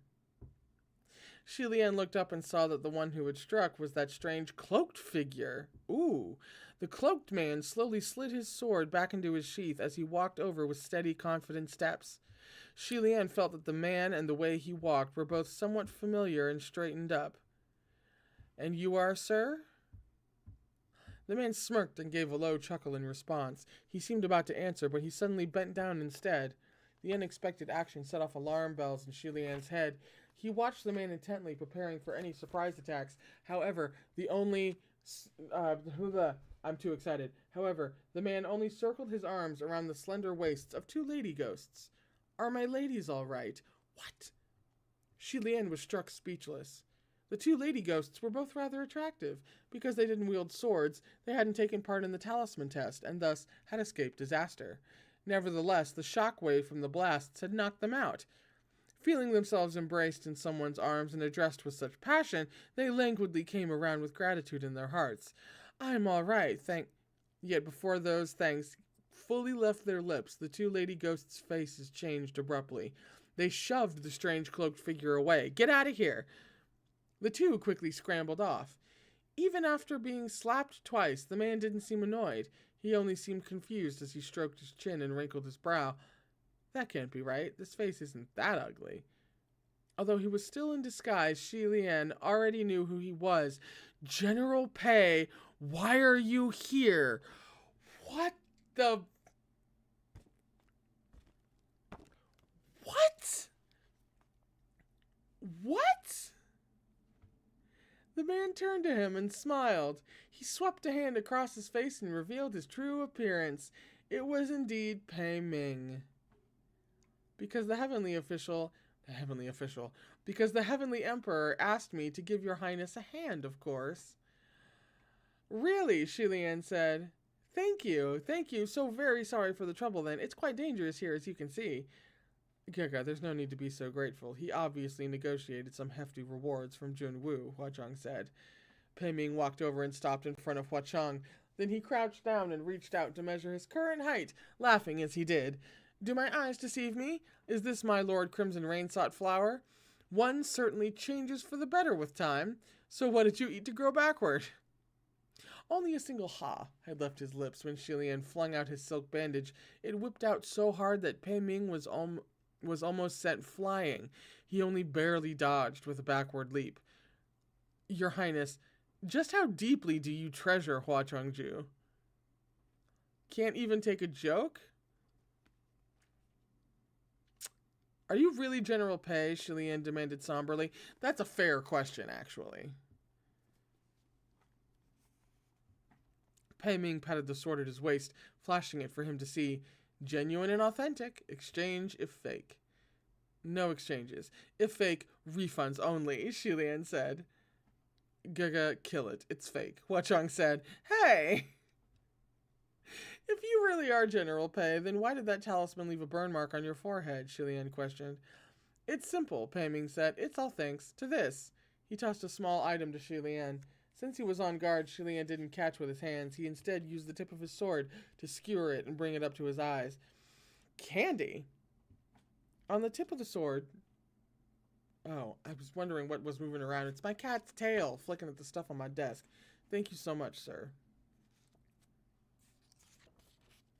On the tip of the sword, there was a shiny black piece of candy. Pei Ming tossed another into his mouth.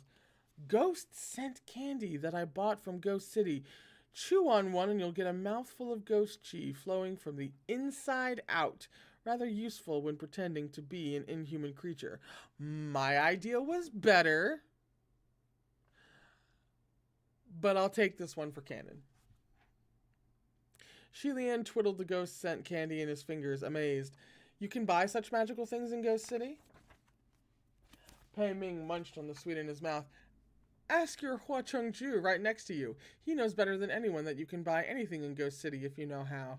The flavor's not bad. Your Highness, you want to try one? Shi Lian was curious what ghosts tasted like. He turned to Hua Chong. Maybe we should have gotten some of those ghost scent candies before we came. Yeah, but then we couldn't have had a forehead touch moment. Hello? Priorities, Shi Lian. However, Hua Chong took the candy from his hand. Gaga, if you want anything from Ghost City, you need only ask. But don't eat stuff like this. Why? Even though Hua Chong exerted no power on it, the candy shrieked and dissolved into a wisp of black smoke. Everything in Ghost City is dangerous, he explained. Take this candy, for example. It comes from a shady production mill, and the ingredients are mostly vulgar, puny ghosts of unknown origin. Eating it will damage your health. It's fine, Pei Ming said, sounding unconcerned. They're only for emergencies. It's not like I eat them regularly. And the smell is extremely pungent, Hua Chong went on. Heavenly officials and mortals can't detect it, but such vulgar ghosts produce a rancid stench. Pei Ming was speechless. Hua Chong snickered. Now do you understand why those two ghost women told you to get lost? Ah ha ha! Oh. It was because of the incredibly vulgar, incredibly foul brand of ghost chi oozing from Pei Ming's body. Hilarious. Also, I feel like this is totally going to come back later. Shi Lian cleared his throat softly and made a polite suggestion. General Pei, let's not eat these anymore. Pei Ming pulled out the leftover ghost scent candies with a dismissive gesture and tossed them away. Fine, but we've only reached the outer edges of Mount Tonglu's territory.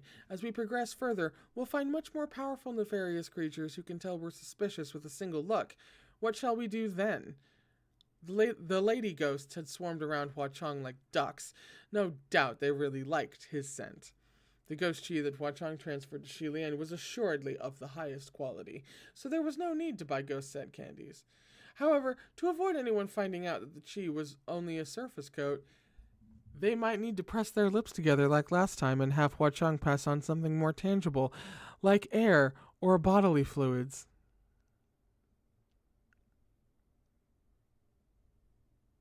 Shi Lian immediately stopped himself from thinking about that any further.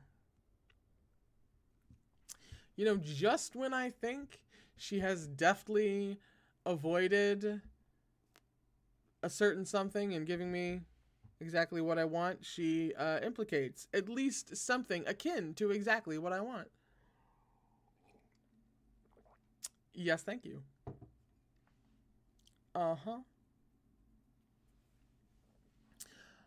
I don't know either. I'm just a puppet, he said matter-of-factly. In other words, he would keep up his act. Fine. Your Highness, you'd best keep close to your master, Pei Ming said. Shi Lian pretended not to hear that last bit and scanned their surroundings, humming. I hadn't imagined casualties would be this devastating from the get-go. The 400-some ghosts that had gathered here originally were almost all dead or injured. Shi Lian couldn't help but recall the performance Hua Chong had shown him nights ago. It wasn't an exaggeration. It really was like a gust of wind had blown through and uprooted all the weeds. Only a scattered few dozen had managed to escape this trial alive, and they were in terrible shape. There were severed limbs everywhere, and moaning and groaning all around. Hua Chong stood before the survivors. Do you understand now what kind of place Mount Tonglu is?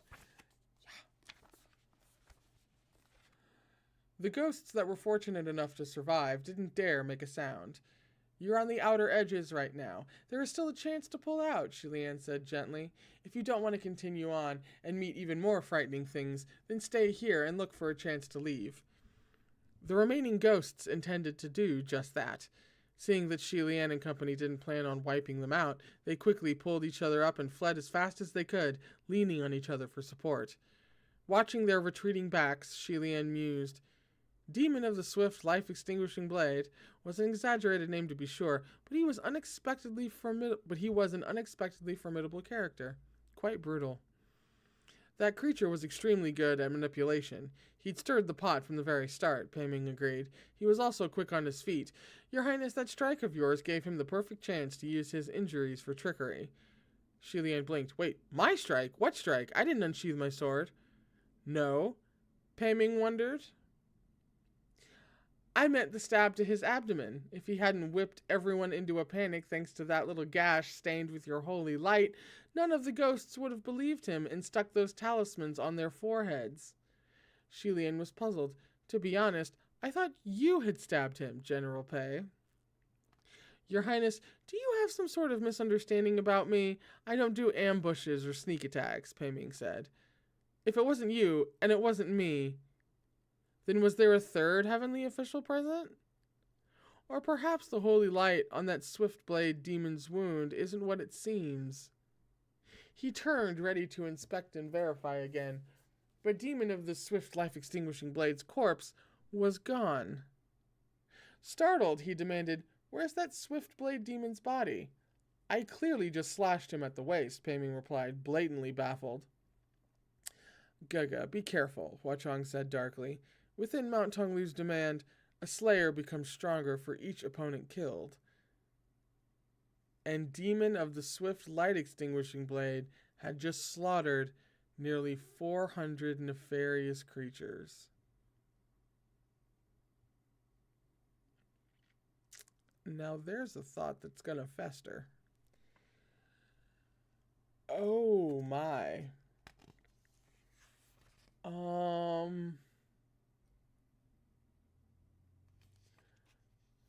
Oops.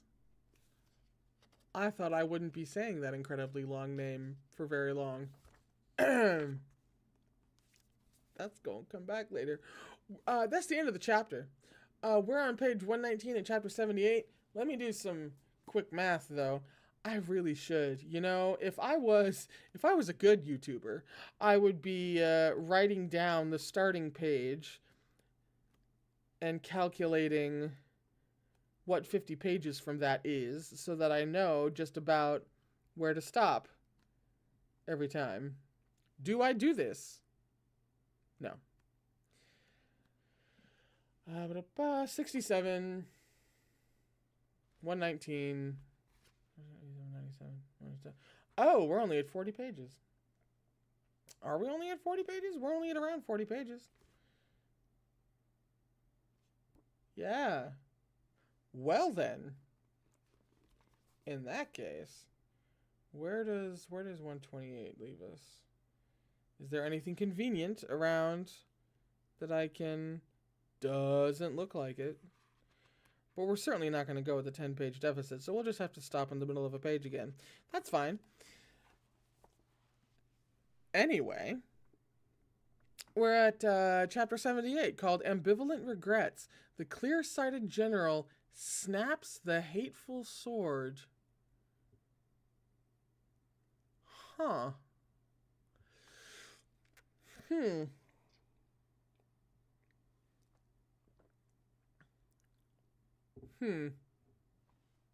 Oh, sorry, I just got lost in thought about that damn title. Alright. The three stood... Am I still buffering, by the way? No, it looks okay right at the moment. The three stood tense and on guard amidst the corpse-strewn field and dissipating black smoke. Now that the tall mountain had migrated behind them undetected, the path ahead was finally visible. It plunged into the depths of a thick black forest. The strange squawking of crows echoed intermittently within the countless trees, exceedingly frightening. Hualian went on the alert and sharpened his senses, and yet at the same time he still unconsciously reached for Hua Cheng's hand. The moment their hands touched, he noticed an alarming sign. Hua Cheng was of course a ghost, but his body temperature was blistering hot, like he had a high fever. Hualian was taken aback. Senlong, are you changing back? He whispered. Although Hua Cheng was burning up from his forehead to his fingertips, his expression remained unchanged. Soon. Hua Cheng was going to transform back to his true form. Wonderful news, considering their circumstances. However, the lead-up to the official return of his old self was inevitably the most critical, perilous time. Making a split-second decision, Hualian cried, I'll set up an array and shield you. And he went straight to it. He called forth Roye and had it form a large circle, 12 meters in radius, around Hua Cheng. Then he plunged Feng Xin into the earth in front of the circle as the lock on the array's door. Hua Cheng sat on the ground to meditate. Gaga, keep Feng Xin with you for protection.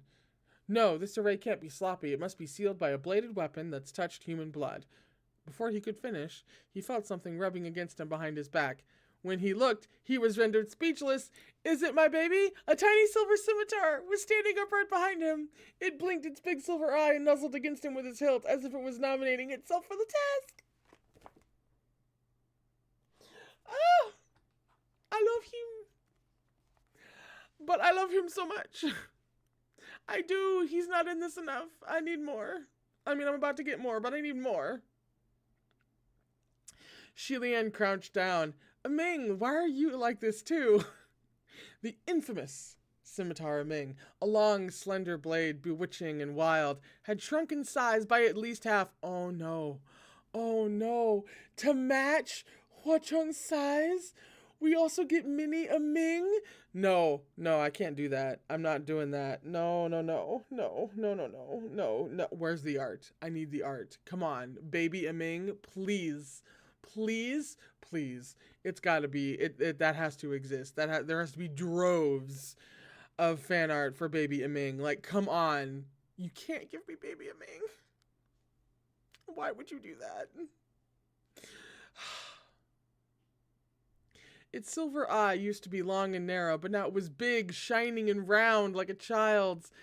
At Hualian's comment, it seemed to feel wronged and tried to push its hilt into Hualian's hand with renewed fervor. Pei Ming also crouched to look.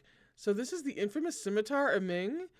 He looked like he was about to reach out and touch it. Ming changed face in an instant and pointed its blade at him threateningly.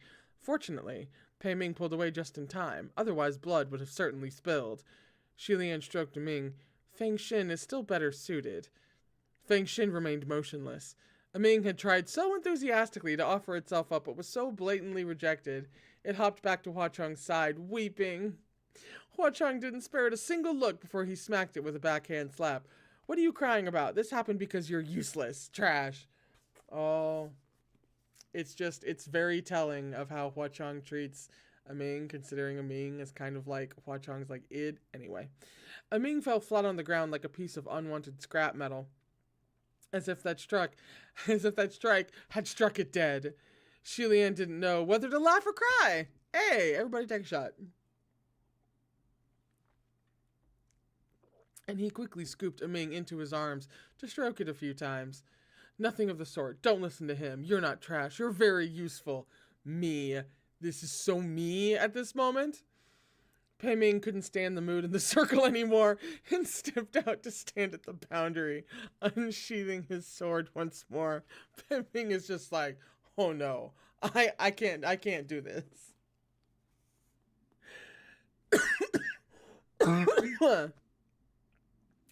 Things weren't supposed to be this tense. Who knew we'd run into such an impressive, difficult character right at the start? Your Highness really does have the very best luck. They had made the trip to Mount Tonglu in the first place to eliminate any inhuman candidates who had the potential to become supremes.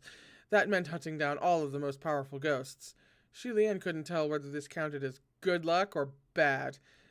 However, Hua Chang said, "Why do you state so matter-of-factly that His Highness's luck is the problem, General Pei?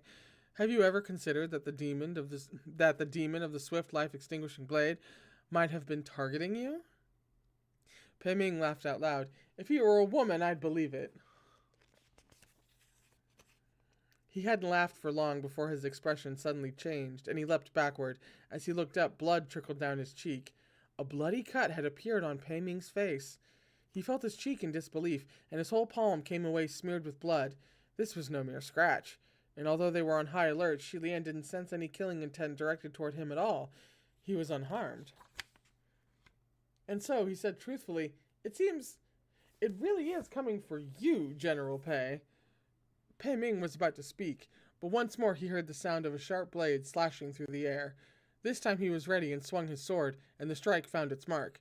A figure appeared hanging in mid-air, then split in half from the slash and fell to the ground with a thud, upper and lower body now separated. Its eyes were gloomy and vicious as it stared intently at Pei Ming. It was Demon of the Swift Life-Extinguishing Blade? Pei Ming walked over and stepped on the demon's chest, the tip of his sword pointed at the creature's throat. What are you? This being had claimed to be a spirit formed from the blade of an executioner. If that was true, then he should have shown his true form and ended this ridiculous charade after Pei Ming cut him in half. What kind of blade could still act with such arrogance even after getting snapped in two? Suddenly, Demon of the Swift Life-Extinguishing Blade's eyes bulged and he sneered. He reached up and snapped Pei Ming's sword with his bare hands. Pei Ming's eyes went wide, and it wasn't just him. Even Xi Lian reacted the same. Pei Ming was, at the very least, a formerly ascended martial god. Even though he was trapped within Mount Tonglu's boundary and his spiritual powers had been suppressed to the bare minimum, his spiritual device shouldn't have been broken so easily. Demon of the Swift Life-Extinguishing Blade gave a resounding laugh. I can't believe you'd use such a trashy sword. With his weapon broken, Pei Ming resorted to using his fists.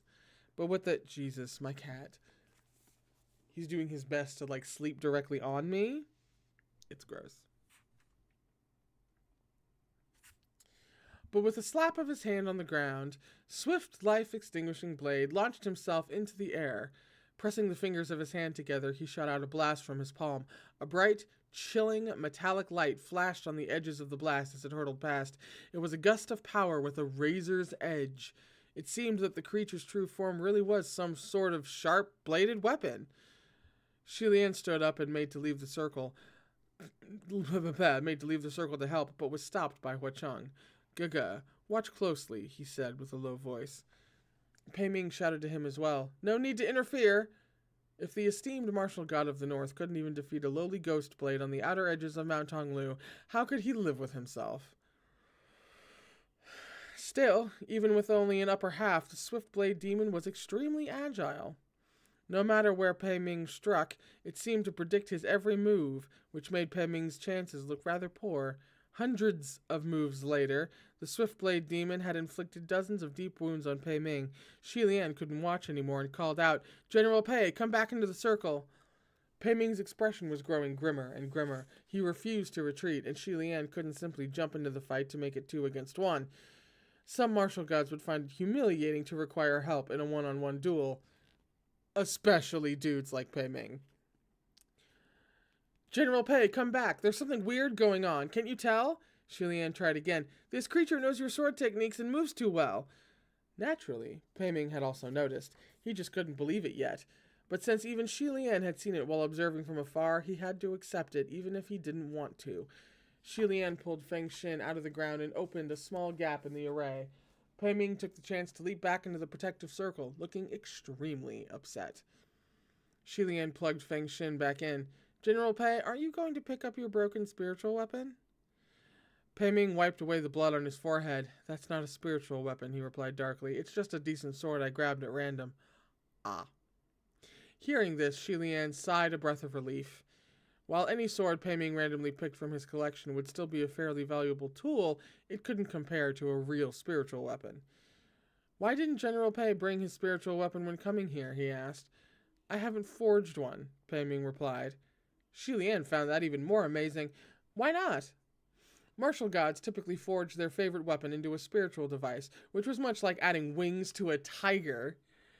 Pei Ming had no answer for him, and Demon of the Swift Life-Extinguishing Blade scoffed.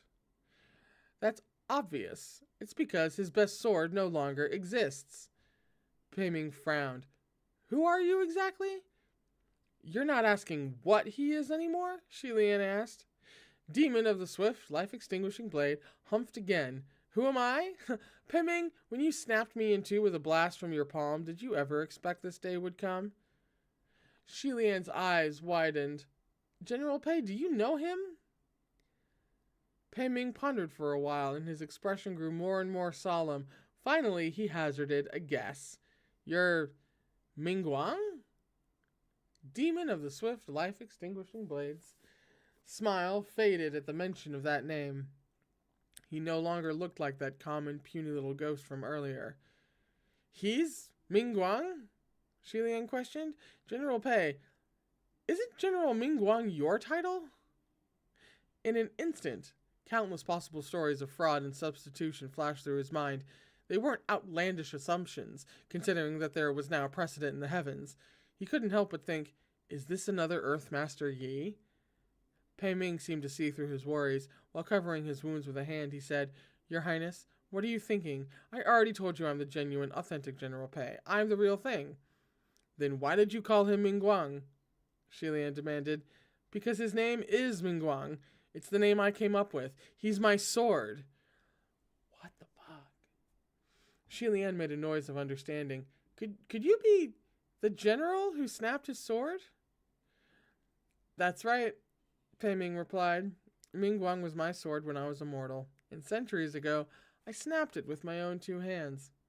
No wonder, sure, no wonder like that. All is therefore supposed to make sense. Because when you snap a sword in half, it becomes a demon, comes back many years later, and tries to fucking kill you."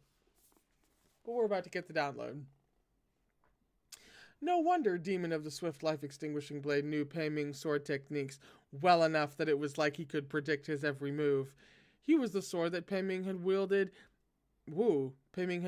as he won countless victories from north to south, so naturally he knew Pei Ming's techniques inside and out. And no wonder that even when he was slashed into, he could still move so easily, like the injury had no effect on him whatsoever. It was because he had already been snapped in half. What the fuck?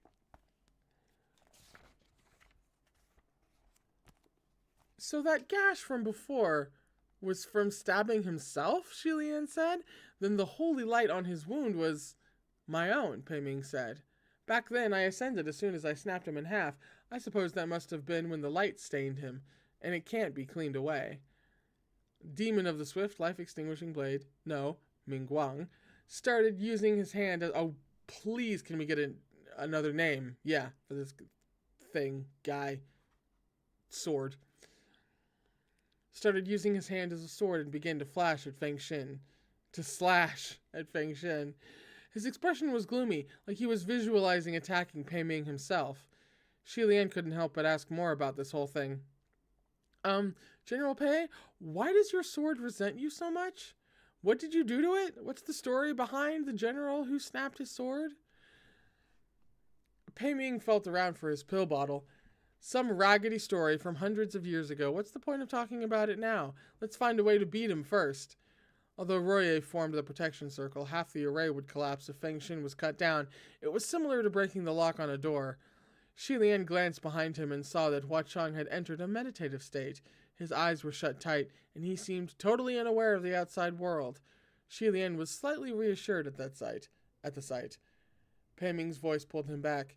Your Highness, will your sword hold? Xi Lian turned back. I don't know. Feng Xin's old, after all. That's all right, Pei Ming said. Mingguan's pretty old, too. Xi Lian sighed in relief. Then as long as he doesn't call for help, we should be able to hang on for... Before he could finish, heavy footsteps sounded from within the forest. A huge, burly, hideous man with dark skin appeared. The burly man wore broken leather armor and was abnormally tall. The moment they saw him, both Xi Lian and Pei Ming felt a drop of cold sweat drip off them. The burly man had noticed someone madly chopping at a sword with his bare hands. He seemed to find the sight surprising, so he walked over to investigate. Xi Lian and Pei Ming both covered their faces with their hands and turned around. As for Mingguang, when he noticed a giant corpse approaching who looked quite physically strong, he called out to him. Hey, big guy, give me a hand. Help me knock away this sword and break the array. I'll split the heads inside with you. But the burly man likely hadn't been a citizen of the Central Plains in life, and he hadn't died a ghost of the Central Plains, which meant a language barrier. He didn't seem to understand what had been said and shouted something incomprehensible in reply. The two shouted at each other for a while, but nothing was achieved aside from some new veins popping on both of their foreheads. Pei Ming did his best to look natural and suave while keeping his face covered. Your Highness, what's that brute yelling about? He whispered. He thinks your sword is trying to provoke him, so he got mad. He's telling him to kneel and beg for mercy, lest he beat him to death. Xi Lian whispered back. Oh, good, Pei Ming said. Hope they start fighting each other soon. But the giant man heard their whispers and turned to stare, his brow wrinkling as he scrutinized them. Xi Lian and Pei Ming tightened the hands covering their faces, no longer able to care about appearing natural. But the burly man still recognized them. He stamped his foot, and the entire ground quaked with it. It's you, scrap-collecting cultivator, Pei Shu's boss, he roared. Since they had been recognized, the two dropped their hands. After some hesitation, Xi Lian replied with forced warmth in the Banyue tongue. General Kimo, please calm down. Oh, shit. The peculiar burly man was Kimo. I actually don't think it's pronounced Kimo. I think somebody told me what the actual pronunciation was, but it's been so long, I've forgotten. My bad. That's my own fault. Como? I knew it wasn't like... Well, now I can't say it because I just said Como. I knew it wasn't like camo, but I couldn't remember what else it was. Como. Thank you. The peculiar burly man was Como, who had escaped his seal after Mount Tonglu's tremors aroused millions of ghosts. He had been captured initially by Xi Lian, and he'd seen Pei Ming later standing next to Pei Shu during his trial. His eyes went red at the sight of his enemies, and he kicked at Feng Xin without another word. The blow knocked the sword off center by a few centimeters. Mingguang clapped and cheered and kept shooting out blast after blast. Divine! Jesus. Seeing that Feng Xin was shaking harder and harder under their combined attacks, Xi Lian felt Hua Chong's forehead, but his hand shrank back from the heat. What should we do?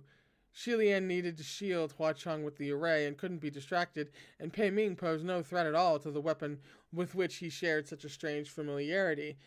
Just then, they heard Mingguang cuss. "You bloody savage, can you not smash where I'm smashing? You hit my hand!" Kumo ignored him completely. Noticing the friction between the two, Shi Lian grabbed hold of Pei Ming. "General Pei, Kumo won't believe that you mean him no harm and will keep coming after you. Quick, press the fingers of both your hands together, cross your wrists above your head, then press downward from your head before opening your arms. This is the hand gesture his people use to ask for truce. Either way, just show him your goodwill and make him stop for now." Pei Ming was bewildered. "Huh? You know full well that the resentment Kumo and Mingguang have for me isn't just some small misunderstanding. How could they be pacified with a simple hand gesture?" But Shi Lian paid him no mind and grabbed hold of him. "Come, do it with me to make him stop." Pei Ming's hand was injured. The corners of his lips tightened as Shi Lian grabbed him. Even so, he was about to do as instructed, but Mingguang had already heard everything they said. He leapt in front of Kumo, then crossed his hands above his head and slid his arms down before opening them. He smirked smugly at the two in the circle. "As if I'd let you."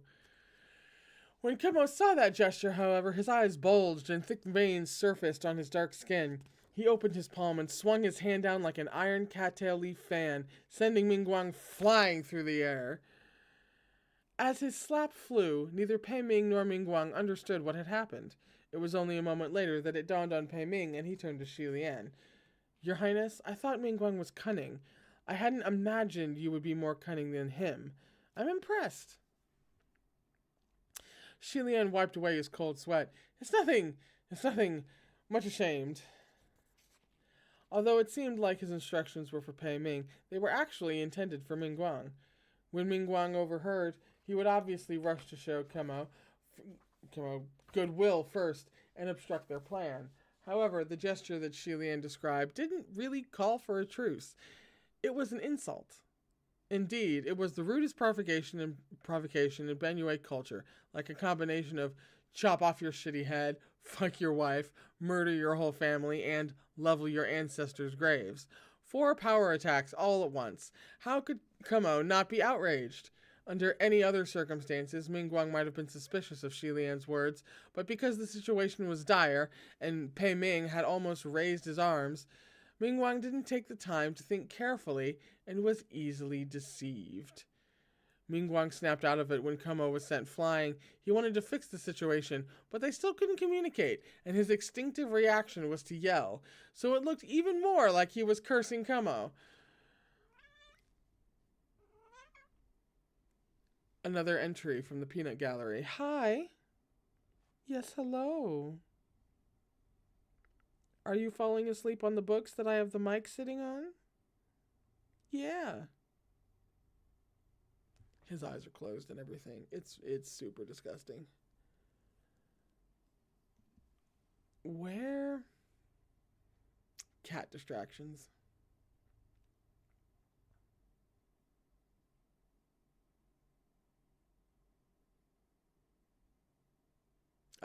He tried a few other hand gestures, like a thumbs up, but that was hardly convincing at that point. It simply looked like someone begged for mercy by faking goodwill after they'd just hurled the most malicious, vulgar abuse. It didn't feel sincere at all, and he got pounded a few more times for the effort. Kumo also knew some rough Central Plains profanities, and he swore as he struck, so Mingguang was starting to get angry himself. They continued to escalate, beating each other harder and harder. Pei Ming almost wanted to cheer them on. Mingguang glanced over, incredibly irritated. He waved a hand in front of Kumo. Then he pointed at himself, then at Shi Lian and Pei Ming inside the circle, before doing that crossing hand gesture again. Kumo actually stopped and asked with a frown, "Are you directing that at me or them?" Oh no, Shi Lian thought, but didn't dare speak rashly. He couldn't be sure how to best influence Kumo. Seeing that there might be a way to turn this around, Mingguang tried harder. He turned to Pei Ming to repeat the gesture with a savage face, but when he turned back to Kumo, he immediately put on a calm expression. Matching the emotions in his eyes to his repeated actions, Kumo finally understood what he was saying. They had the same enemies. Once they were unified, Mingguang and Kumo came charging at the array once more. Great. Uh-huh. Hello? Yes, Shilian's mind whirled rapidly. He inhaled deeply, then hollered at the top of his lungs in the Banyue tongue, General Pei Jr., Banyue! At the sound of those two names, Kumo stopped abruptly and demanded sharply, Are they nearby too? Shilian didn't answer, just focused on shouting, General Pei Jr., Banyue, Kumo is here, don't come close! Hurry and run away, and don't come back! This naturally made Kumo think those two were nearby and that Shilian was telling them to flee. His fury flared. As if I'd let you. With that, he rushed off. Hey, big guy, Mingguang yelled. What are you running for? He must be lying. Come back. But Kumo was long gone. Mingguang stomped his foot in anger. Dumbass! Shilian wiped his cold sweat away for the second time and thought sincerely, learning another language is infinitely beneficial throughout your life. Seeing that Mingguang was about to attack Feng Xin again, he raised his hand. Stop! Keep this up and we won't be so nice. And how are you being nice to me now? Mingguang countered. Did you forget something? Shilian asked. Forget what? Pei Ming looked like he wanted to say something, but he stopped and pulled something out from behind him. How could you forget something so important? The object he dragged out was the legs of Mingguang's lower half. The moment Mingguang saw them, his expression froze. My lower body? This whole time, he'd been using his hands in place of feet, using his arms to prop himself up and jump around. It seems he'd gotten used to moving that way without realizing it, and had completely forgotten that he hadn't yet retrieved the rest of his body. While he and Kimo were fighting, Pei Ming took the chance to leave the circle and dragged his abandoned, immobile lower half into the boundary. You better not do anything unnecessary, Pei Ming threatened. The thing was, this threat was obviously very awkward. If the hostage were a complete person, Pei Ming could sink his fingers into their neck or skull while making such a threat. The resulting picture would be much more effective at showing that he wasn't bluffing. However, they only had the lower half of the man's body on hand. Where could his hands go that could still strike fear without being awkward?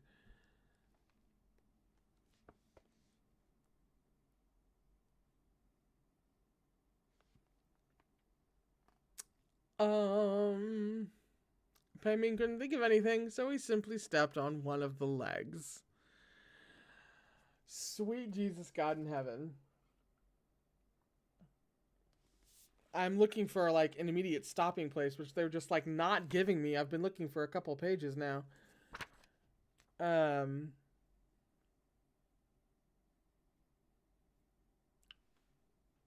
think it comes up there in a second a little bit, maybe? Hang on.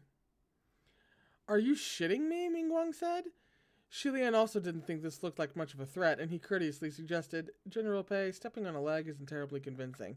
Can you maybe make him think you've got him by something more critical? Your Highness, don't say something like that so lightly, Pei Ming said. Do you think I'd choose to step on a leg if I didn't refuse to do something so classless? Why don't you come and grab him where it hurts? In the end, neither of them was willing to grab that critical place. Never mind, Shilian said, then why don't we do this? After huddling up for a moment, they each grabbed one of Mingguang's legs. Now this definitely looked much more threatening and less awkward.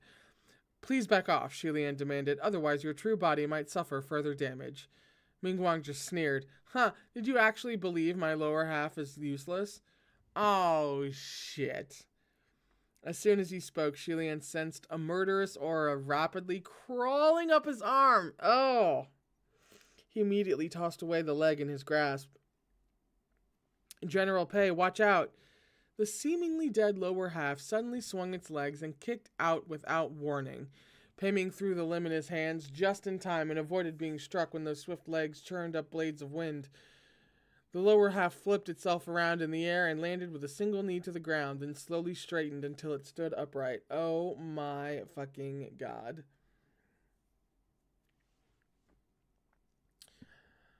The moves were clean and impressive, and Shilian praised them in spite of himself. Nice! But then he immediately changed his tune. Not nice. Not nice indeed. The protection circle that he had so arduously created was made to keep Mingguang out, but things had now become rather complicated. Even though Mingguang's upper half was still outside, his lower half was in. Pemming also realized this. We've been had, he muttered. And this very weird place is where we have to come to a very weird stop because I'm already over. Ooh, I'm even farther over than I thought. I'm like way late. Okay. So, page 134, basically right at the top of page 134. Where did my, hang on, my bookmark is underneath a cat. Hello, sir. Hi. So glad you could join us. He's just been here the whole time. So we have to stop there, because it's very overtime. Someone made a "you're pulling my leg" joke. Very nice. Wow, we're in the middle of all kinds of, like, hijinks. Oh shit, we made progress. We're almost towards the middle. Damn. I guess that's what we get for going long. Oh no, that's terrible. But yes, that's where we have to stop for today. So sorry for running so far over. I mean, I'm sure that was just terrible. We are, let's see. Actually, let me check something real quick so that I don't lie to you. I think next week is not just Tuesday, Thursday. I think next week is a little bit weird, but let me double check just to make sure if my calendar will load. In fact, just from what I'm looking at right here, I'm almost certain. So next week is One Piece. The live action One Piece drops on Thursday, and for that Thursday and Friday, and then like the following weekend, I am like fully slammed with trying to get One Piece out. So next week, instead of Tuesday and Thursday, it's going to be Tuesday and Wednesday. So it'll be back to back, so we can still get in 2 live streams before One Piece drops, right? So I will do my best to put in a post on the channel over the coming weekend to remind you guys. But just so y'all know, next week the scheduling is a little bit different. Alrighty? This was wild. We went from intrigue to all of a sudden lower halves. But then there was the Aming cameo. Why is it gotta be a cameo? Why can't he stay around? I love him so much. Okay. But he automatically makes any stretch of anything better. He just does. Like, that's just, I don't make the rules. So we will pick this up on Tuesday. Thank you so much for tuning in and keeping going through all of the madness, especially when the madness involves cats. I will see you guys next Tuesday. Please remember to take care of yourselves, okay? I love you very, very much, and I will see you next week.